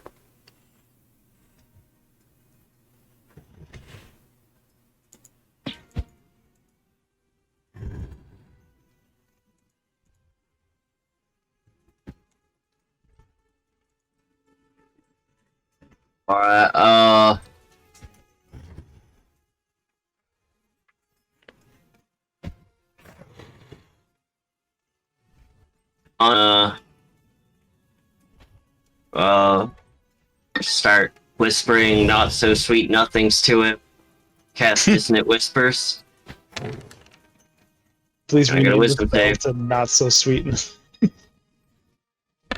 It gets a 11. Nice. That'll actually fail. And it has to use its reaction. It already used its reaction. Already never used mind. its reaction. I'm good at this game. 10 psychic damage. Fun game with fun spells. Fun game, fun spells.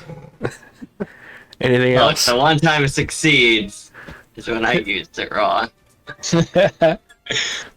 Floof. He is going to put Floof in between him and the big scared thing. It's okay, I got you. No, you do, kiddo. Okay. Arrgh.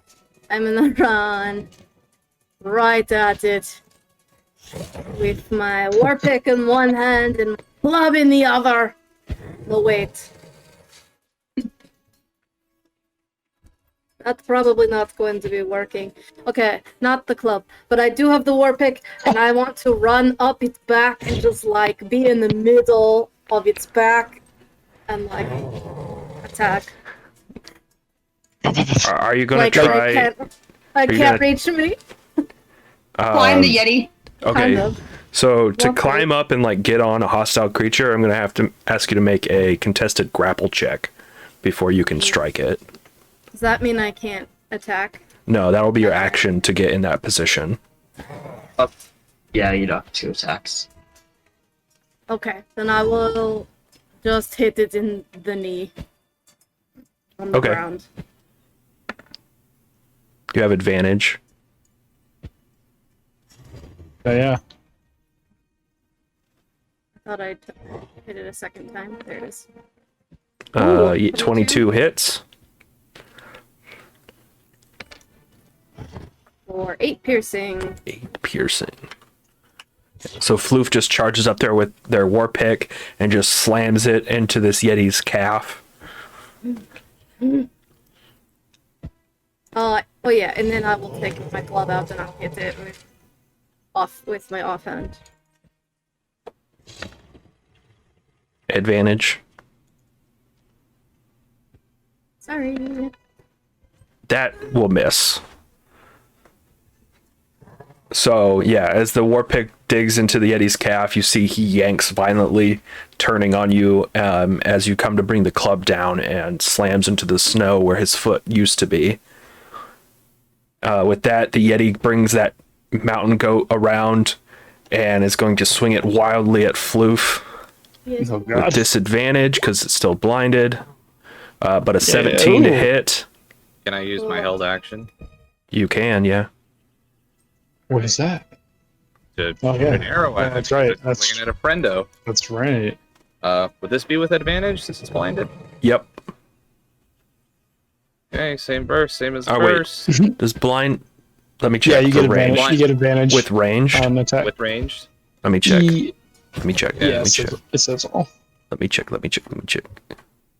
Just crit it again. Just do it. Just do it it has again. advantage. Okay. Here we go. Oh, for a second. 17 will hit. Hey. There's Oh, man. Heard that, Travis.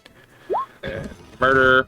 Pros. Guacamole. All right, so Yeah. Oh my god. as it turns on you, Floof, it raises this mountain goat up in the air. It's ready to bring it down squarely on top of you. You see an arrow strikes it right between the eyes. You're fired. What? Fucking trap. You let Travis back in the Syrinscape. Goat noises. So you see an arrow strikes. It's a long dead goat. It can't make noises. There's air I'm trapped in trying its to describe how lungs. this Yeti dies, Travis. How you left a child without a father. Oh my god. Oh. So as it's about ready to bring this dead mountain goat down on top of Floof, an arrow strikes it right between the eyes, and the thing just kind of wobbles for a second and falls backwards in a big pile, setting up a cloud of snow. And then, seeing that, Calder will just say, "We gotta go." Run. We run. We go. Okay. You guys just take off. Yeah. Ain't there one more to rescue? Yeah, Which we're way? going up the mountain, right? You guys heading up or down? Which way? Hold on. Which way are you guys cheesing it? Is this decision being made like right now? The tiefling is up the mountain. We should go up. I mean, if you guys are running, you just killed one of the Yetis in front of the door Yeah, I'm of immediately. the cave. Do you want to wait around and see what happens, or do you want to book it? No, up, up. I'm immediately like, I don't know what decisions these guys are making, whichever way they're running, but as soon as they start running, I'm waiting to cast a spell. Right. I would like to pick up the halfling Okay. and go up the mountain. All right. Are the Yeah, rest of you follow guys Vaca. following Vaca Yeah, up the I'm mountain? Sprinting. Yep. Yeah. So they run up, and I will cast Healing Word. I will attempt to cast Healing Word. Okay. Go ahead and roll. Healing word. There we go.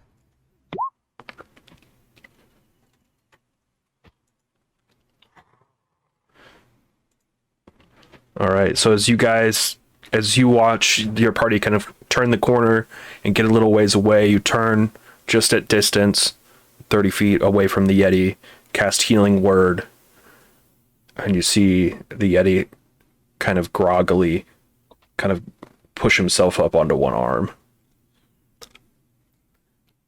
With an arrow still in its head. It just takes the arrow and snaps it off. Hey, man. Magic, man. We live in a world with magic. Yeah.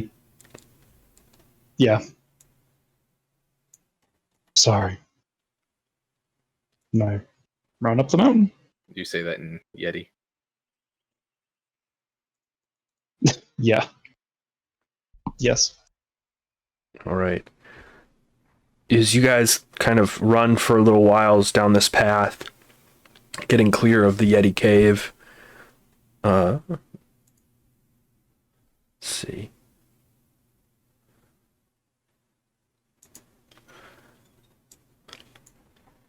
Ooh. You come to the edge of a vast and deep crevice, with nowhere to go but down. The collapsed tent lies half buried in the snow near the precipice.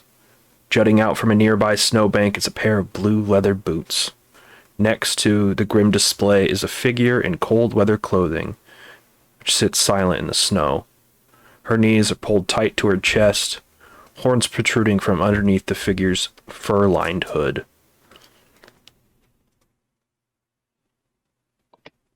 Vaca is holding the halfling close to her chest. It still hurt. I believe Still will. I have I think I have a handout to show you guys real quick.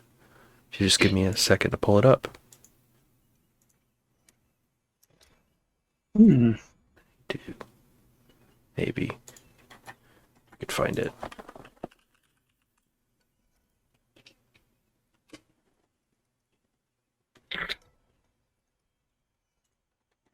Really? Why would you do this? That's Do the what? Thing.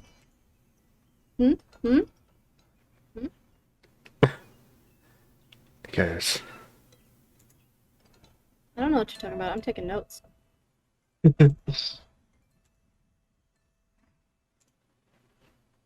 Fuck. this is the image you walk up on.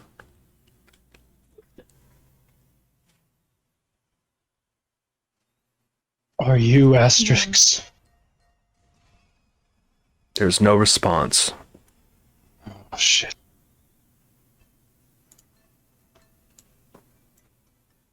I run up.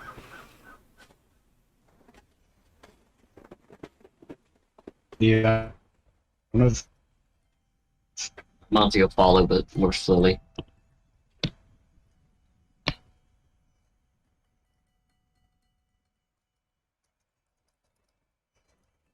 What are the rest of you guys doing? I'm keeping an eye and an ear out for Yeti. The way All right, we roll can. perception. Vodka is leading onto the halfling. cold. So in this crevasse, the wind is hitting it just right where it's creating a really kind of loud howling sound, and you're unable to hear if anything is approaching you over the sound of the Okay. wind. Don't like it. And the way the wind is here, it's incredibly cold. boy. We can't stay up here alone. Asterix, you need to stand up. It's no response. Monty's gonna slowly circle around to get across from her with the corpse in between them. Sort of crouched down to eye level. What's she looking at? Her gaze is fixed on those boots that you are now standing in the way of, and her eyes don't move. But this close, you can tell that she's dead. Nearly frozen solid.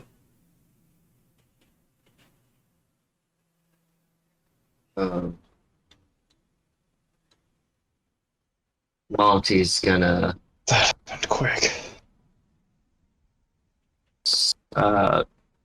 inch closer to her and look at into those dead eyes now. And slowly move his hand over her face, close her eyes. You cannot, they are frozen. They're frozen. Yeah, as you go up and touch her face, it is solid as ice. Okay, we And found. like I said, the wind Now here we is just go. biting cold. We go now. Oh, fuck. Shit. Monty, we find- have to go. You do see this close to her, though, Monty, that she does have like a leather satchel outside of her coat, and it looks Gonna like it's spend- it looks like it's a book. You've seen these kinds of hold on, our stream is there we go. You've seen these kind of satchels before, typically used for holding books. Monty's gonna spend sorcery points to subtle spell, cast detect magic. Does he sense anything? I don't know, wizard books, do they put off magic auras? Kind of. I mean, they contain spells. There's also a potion in there, so kind of the the same potion. way as a spell scroll would give off magic aura, wouldn't it? Yeah, so I guess I'll just say yes, they do. Yeah, you sense that there is a variety of auras coming from the book, as it contains several different schools within the pages, as well as a vial of some potion is in there as well, with a illusion magic.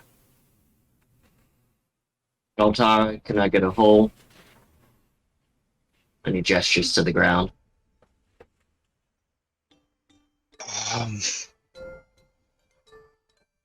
I can try. There's a lot of snow. I try casting. I use mold earth. Is this something that's going to take enough time for a hit dice? No, this is like just an action. Like this happens just. I can just do it. I mean, If there's so technically much snow up there. technically this wouldn't work, but I'll just say that it does.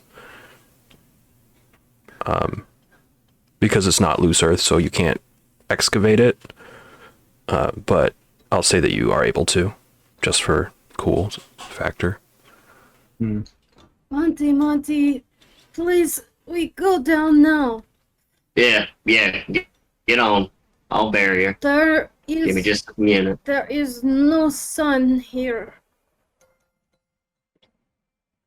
Can I get everyone except... Oh, actually, yeah, Vaca, you're going to have to do this too. I need everybody to make a constitution save against the cold here. It's the way that the wind is blowing through this area. 12. 17. Vaca, you make it with advantage. Very good. Do you want me to roll again, or No, take that one? you're fine. All right, so it's DC 12. So everyone is going to pass this. So you just take half of this. Oh God. So half of 6 is 3 cold damage. Vaca, you have that again to 1.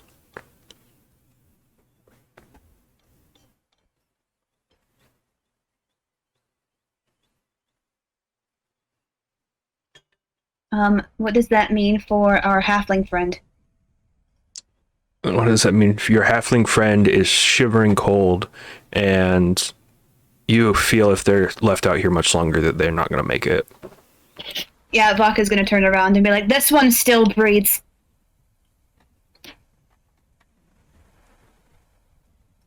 Breeds, but Yeah. only said breeds, right? Yeah. Breathes. I quickly uncover the blue boots body.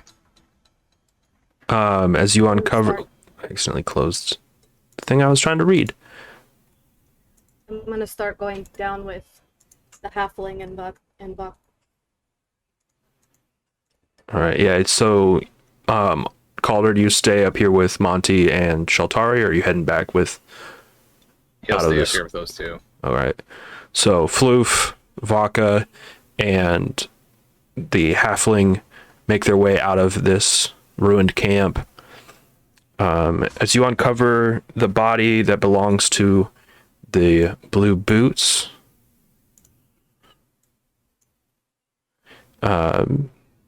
you see that it is a shield dwarf. And it is missing a head. Oh God. Oh gods. The tech magic doesn't pick anything up on its body as well. No, the only things that you find on it is an empty wineskin, a half-eaten block of frozen goat's cheese, and a miner's pick. God Damn Fucking- it, Travis. No other like possessions or belongings No, on either of them. just the cold weather clothing on Asterix and that bag containing a wizard spellbook and a potion. Damn. Um, Must have. As- blowing all their money in town on supplies. They said all their supplies are back at the base camp. We gotta go, Monty. Yep. Monty is just gonna take his knife, cut the strap of the bag. I look at Calder, and I give him like a real nervous glance when Monty takes out the knife. I mean, you won't really see a whole lot of motion behind Calder because he's wearing a mask still. So, but he'll meet your gaze. He'll just pipe up. Whatever we're doing, we better do now, otherwise the wind's gonna shear our flesh off the bone. And he'll cut the bag off so he doesn't have to wrestle it around her frozen limbs, and then give the body a shove into that hole that Calder or that Choltari made. Yeah, so as you kind of tip the body over into that hole, it just falls to the bottom of it with a thud. Still in that curled up posture. Alright. I follow Faka and Floof. Alright. Do you take anything off of Blue Boots? Is there any like a insignia or an emblem that the only of thing like that anyone that I recognize? the only thing looking over the body that looks like it has anything of like personal identifier are his boots. You see it has this what you can see is like a dwarven emblem on the clasp. However, it is not the battle hammer. Do I recognize it from anywhere? Roll history. Anyone that rolled through town at some point, or just general knowledge? Roll a history check. I'm super good at those. Nice. No, this isn't something that you've seen before. But you didn't think maybe... I mean, if he's out here, somebody must know him. I mean, sure, but I don't know who, and I have no idea who I would try to find or contact, so I'm leaving. It's fucking cold up here. All right. Calder and Monty? I'll get going. Let's go then. All right. So the three of you leave, just taking the bag from Asterix, but leaving Blue Boots behind. As you go down the path out of the wind, meeting up with the others. What are you guys doing? Shivering in a ball. How long has it been between the Yeti cave and up here? About 20 minutes. Okay, so we still have passed without a trace. We need to be careful. Oh, since the beginning of the cave? Or since it's been 20 minutes since the last Yeti fight? Yeah, I mean, we were only in the cave for like a grand total of 5 minutes or something.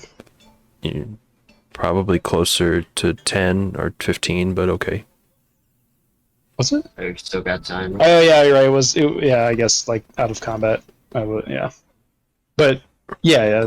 I was just wondering if there was still time. On Yeah, you still have a little bit of time left on Pass Without Trace, probably 25 minutes. Okay. Okay.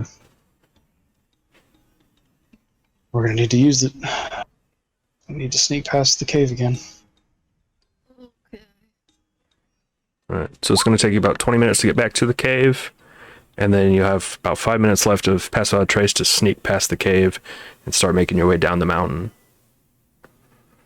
Okay. All right.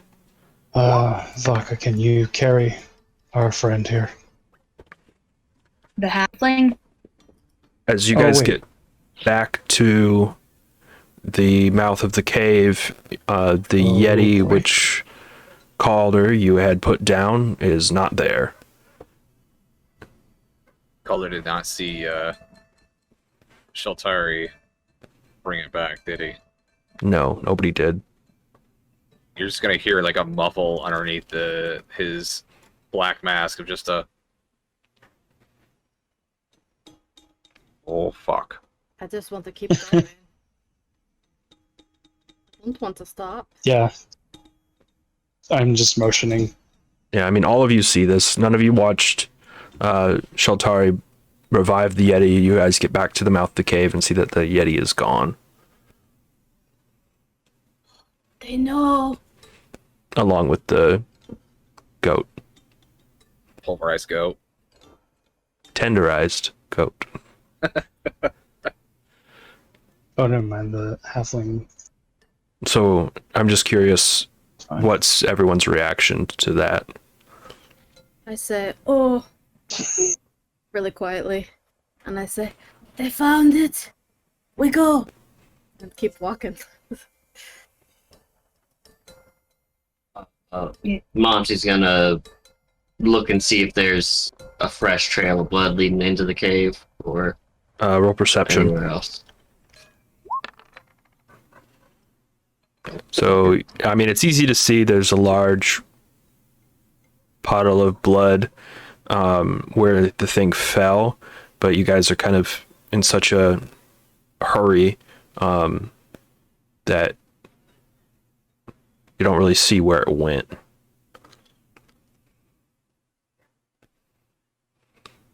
Monty's gonna move down the mountain cautiously.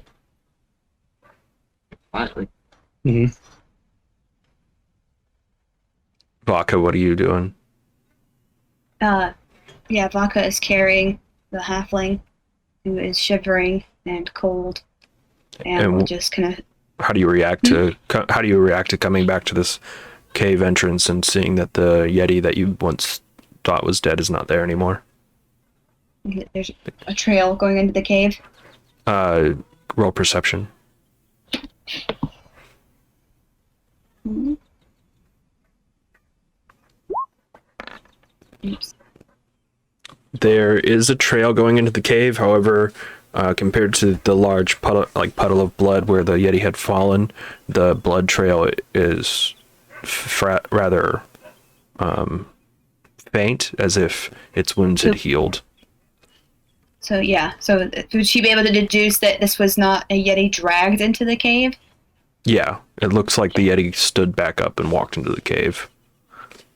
Yeah, she'll just hold the halfling tighter, and give a groan.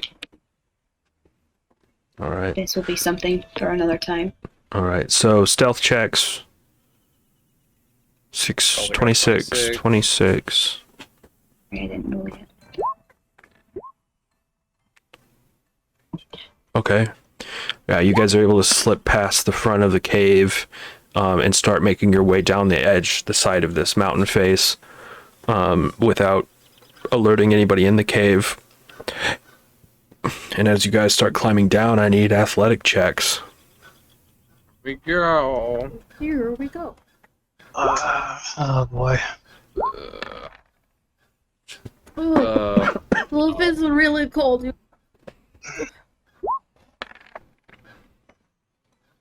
Oh boy. Just shivering. Yeah, we already Bring up the We curve. we already kind of rolled them.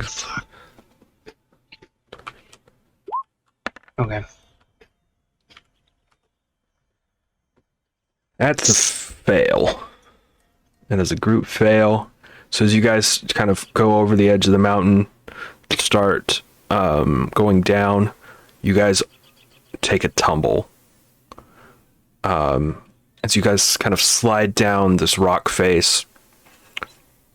So going down is a little bit different from going up. You guys are all going to fail except Vodka. So everyone who failed on this group check is going to take some bludgeoning damage. But you guys are going to get down to that second, or that ridge. Everybody takes, besides Vodka, everybody takes 2 bludgeoning. Oh, okay. Now, How's Sheltari looking? It's fine. I just now can. It's easier for me to see now the potential danger that there is, where I might not have seen it before. This was the stretch that we just freaking crushed on our way up. Yeah. So Well, does anybody look like they need any touch-ups for healing? I'm well. I mean, Like Calder's looking over everybody right now, just I'm Garner. kind of bruised and That's battered. fine. Call. You see, you see like the stones on like all my piercings kind of glow a little bit, and then I glow a little bit. But other than that, The best thing that Floof needs right now is to go quick and get out of here. Get out of the cold. oh, whoops, why is that to? Oh, interesting. Whoops, I see why that happened now. All right. So Sheltari's looking good then. Yes. Okay. Casting. I need another round of athletic checks. I am readying. Before any of these rolls happen. Before I look at any of them, I am readying a spell.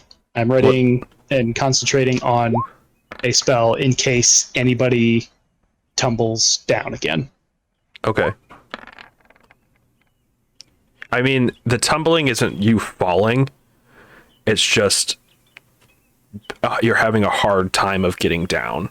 Like you Right, didn't, but, like- you didn't fall and take 2 bludgeoning damage. It was a combination of like banging up your hands and your elbows as you're coming down, slipping a couple times, rocks kind of falling down on you. It was a culmination of, in this 30 minutes it took to climb down, taking 2 bludgeoning damage from a various number of sources.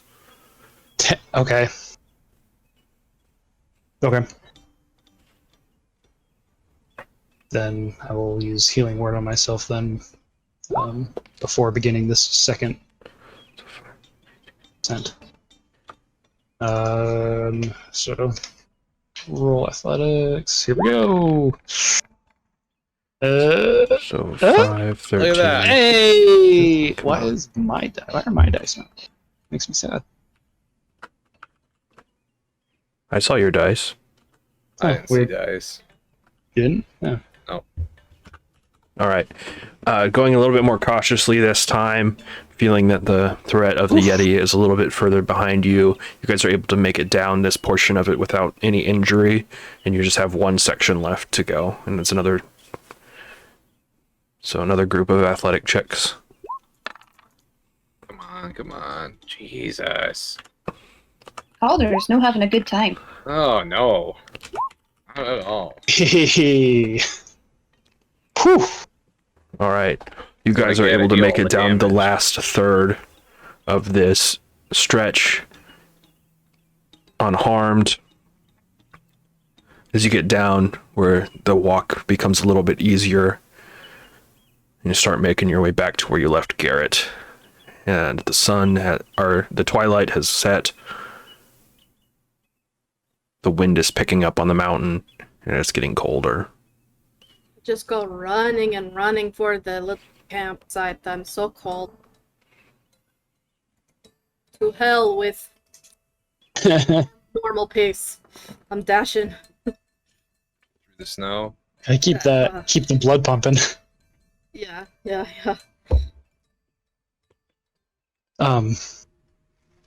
Top of mountain, very disappointed.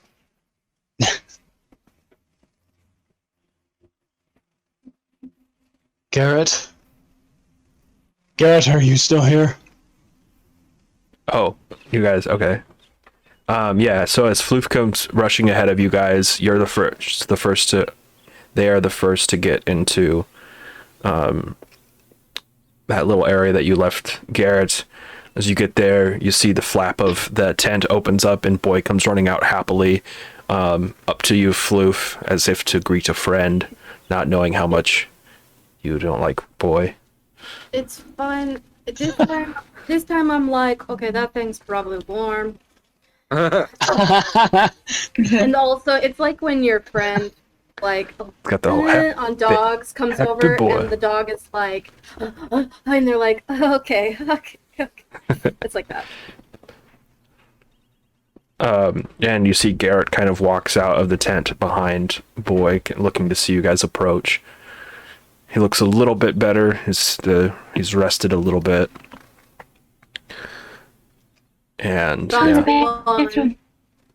Got one back. BRB! Joe. I got one back. We got one back. And then I just run into his tent. Okay. You just run like right between his legs into the tent. It's a little Curl warmer. up under that fur. Yeah. Ooh, gross. The furry side. Okay. I'll Luke Skywalker this bitch. Whatever. I thought they smelled bad on the outside. Yeah, I guess, I don't know. Vodka is the one carrying the halfling. So, I guess, what are the rest of you guys doing? So, After Blue says that, just two didn't make it. he just kind of looks down at the snow. It's unfortunate. I'm back. You found one, I guess. It's better than none. Like, two if you count my life as well.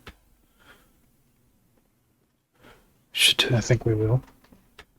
We should make our way down the mountain before it gets too cold.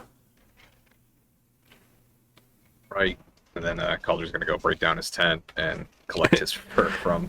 As you break down the tent, Floof is just like sitting there, wrapped in the cloak, just like a little All bit you of see are my eyes. and it's the fur side in, so it's just the bloody remains. I don't need that back, Floof. Okay. I don't move.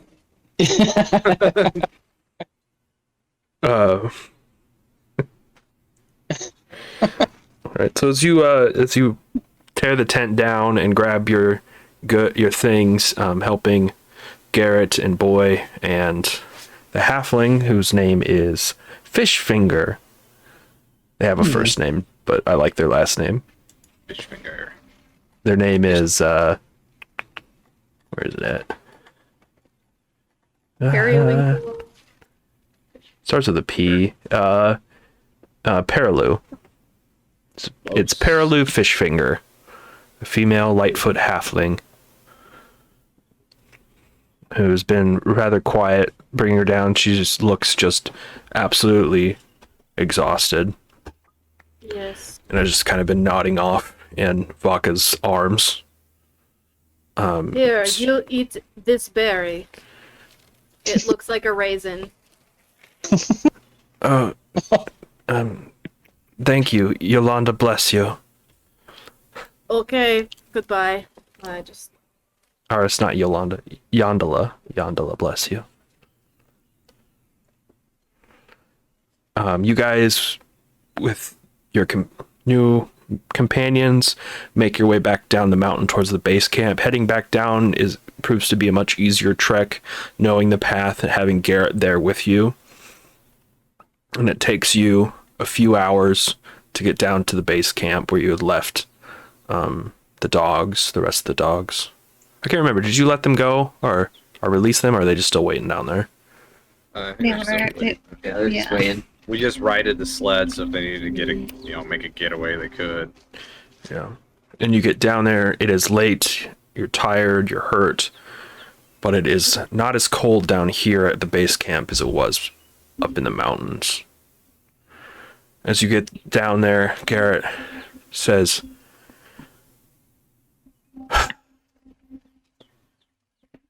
I'm tired and I'm hurt, but I'm not sure if I trust camping here again.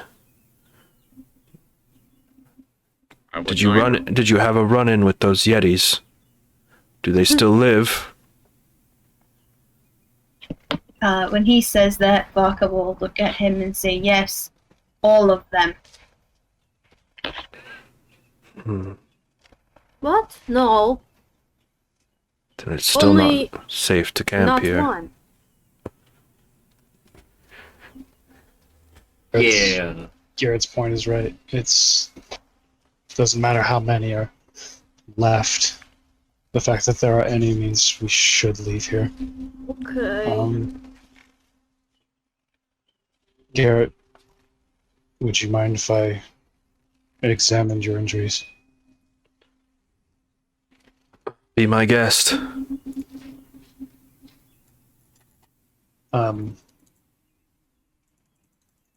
Roll medicine. Should we take a rest here? Sure. Catch our breath. Take a short rest.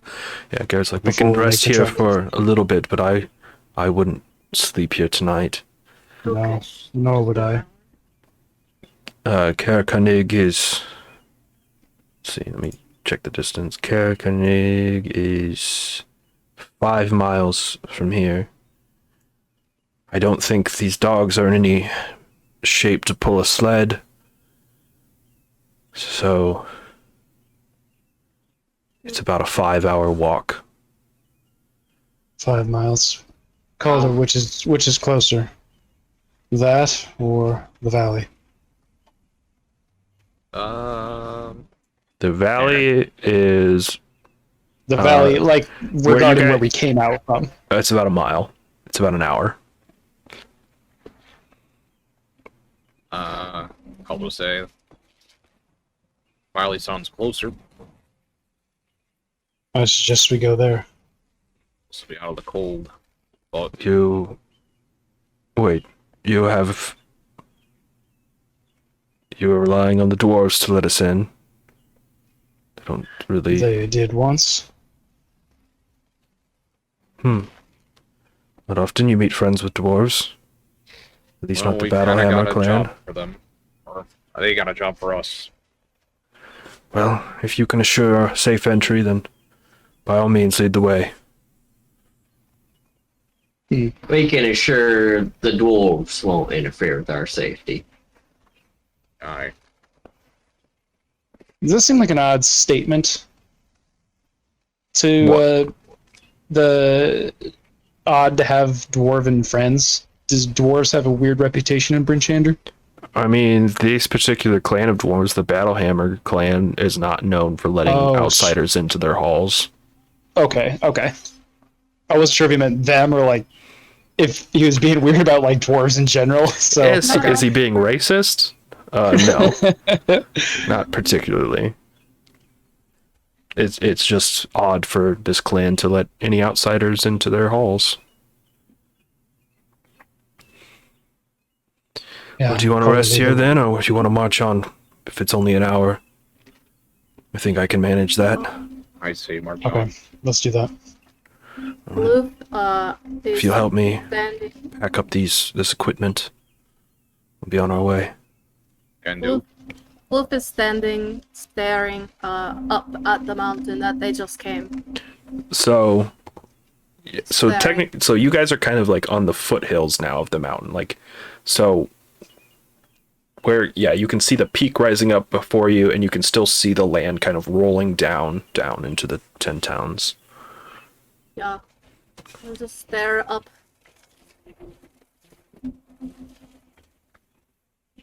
Okay. Never been on a mountain before, have you, Floof?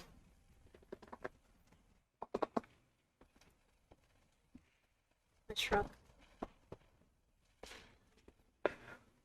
I mean, Floof, if you grew up in Lonelywood, you grew up in the shadows of this mountain your entire life.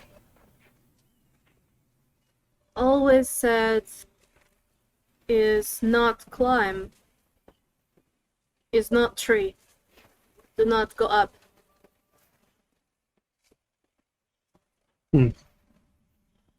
Who told you that? Kin. Who? Kin. Kin. And Family relations. yeah, Kin. your kin are not no longer in Lonelywood.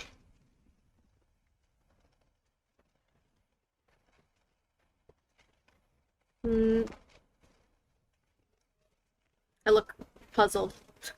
Like you stumped me. Where is your kin?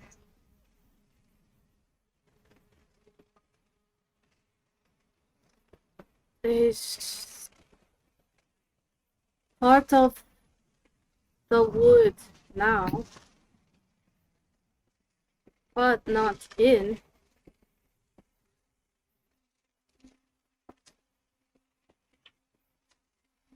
The fire take.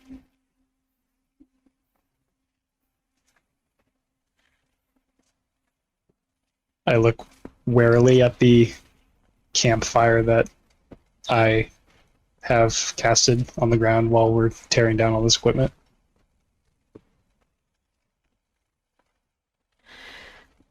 I thought maybe sun, but there was no sun.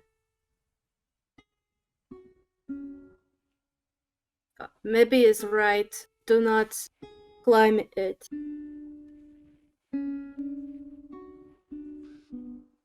I turn around. Start walking back towards rest of the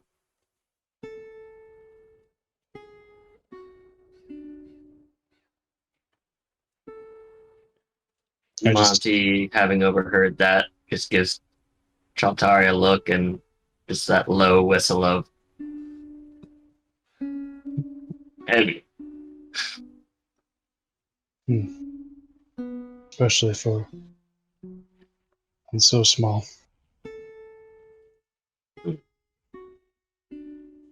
I just spend the rest of my time maintaining the campfire until we're ready to go. All right. Yeah, it doesn't take too long to kind of strike the tents, get everything kind of packed up, and once everything's packed up, Garrett kind of asks you to lead the way, and you guys march down into the valley for about an hour until you come on the door that you left. Now you push it open, and it is in the same state from which you left it earlier this morning. As you kind of pile inside out of the cold and close the door behind you. I think that is a good place to call it.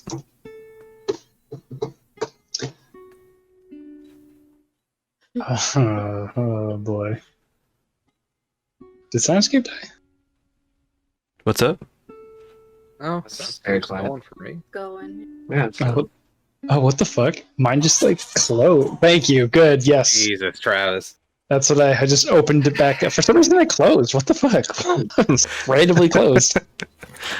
Luckily for the party, the dead dwarves are in a room off the main entrance. It's So like, that's yeah, a we're friends conversation with for them. next Check time. out their bodies. Oh, so that's how I you swear guys they got were in like here. that when we got there. They were like Whoops. that when we walked in. Whoopsie daisy. No. Well, that was fun. Good session. That was a good session. Ugh.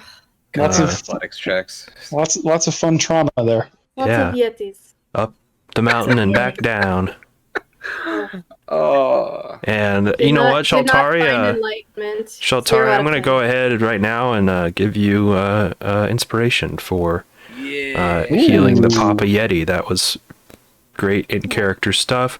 I'm also going to give inspiration to Monty for the Goliath trauma of the dead body. Actually, and you know what? Everybody just take inspiration because there was a lot of great moments in the session and y'all deserve it.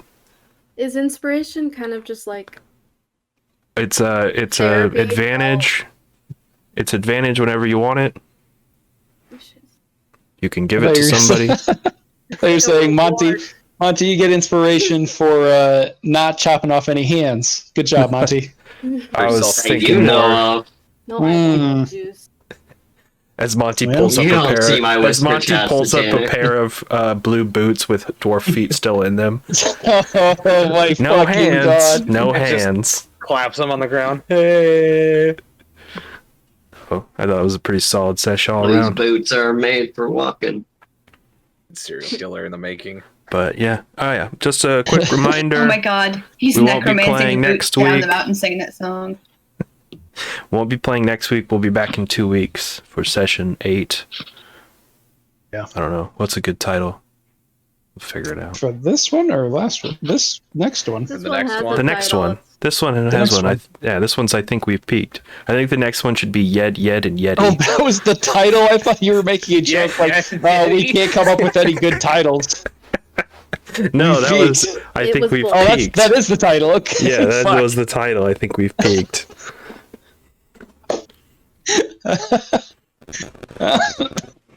Oh, fuck. All right. Thanks for hanging out with us. Thanks for watching. Follow us at D20 Panic on Twitter or D20 Panic on YouTube for past episodes. And yeah, check us out in 2 weeks. We'll be back. Thank you. Bye-bye. Follow, subscribe. You guys remember when I rolled 5 d8s and got a 10? Yeah. Yes. That was cool.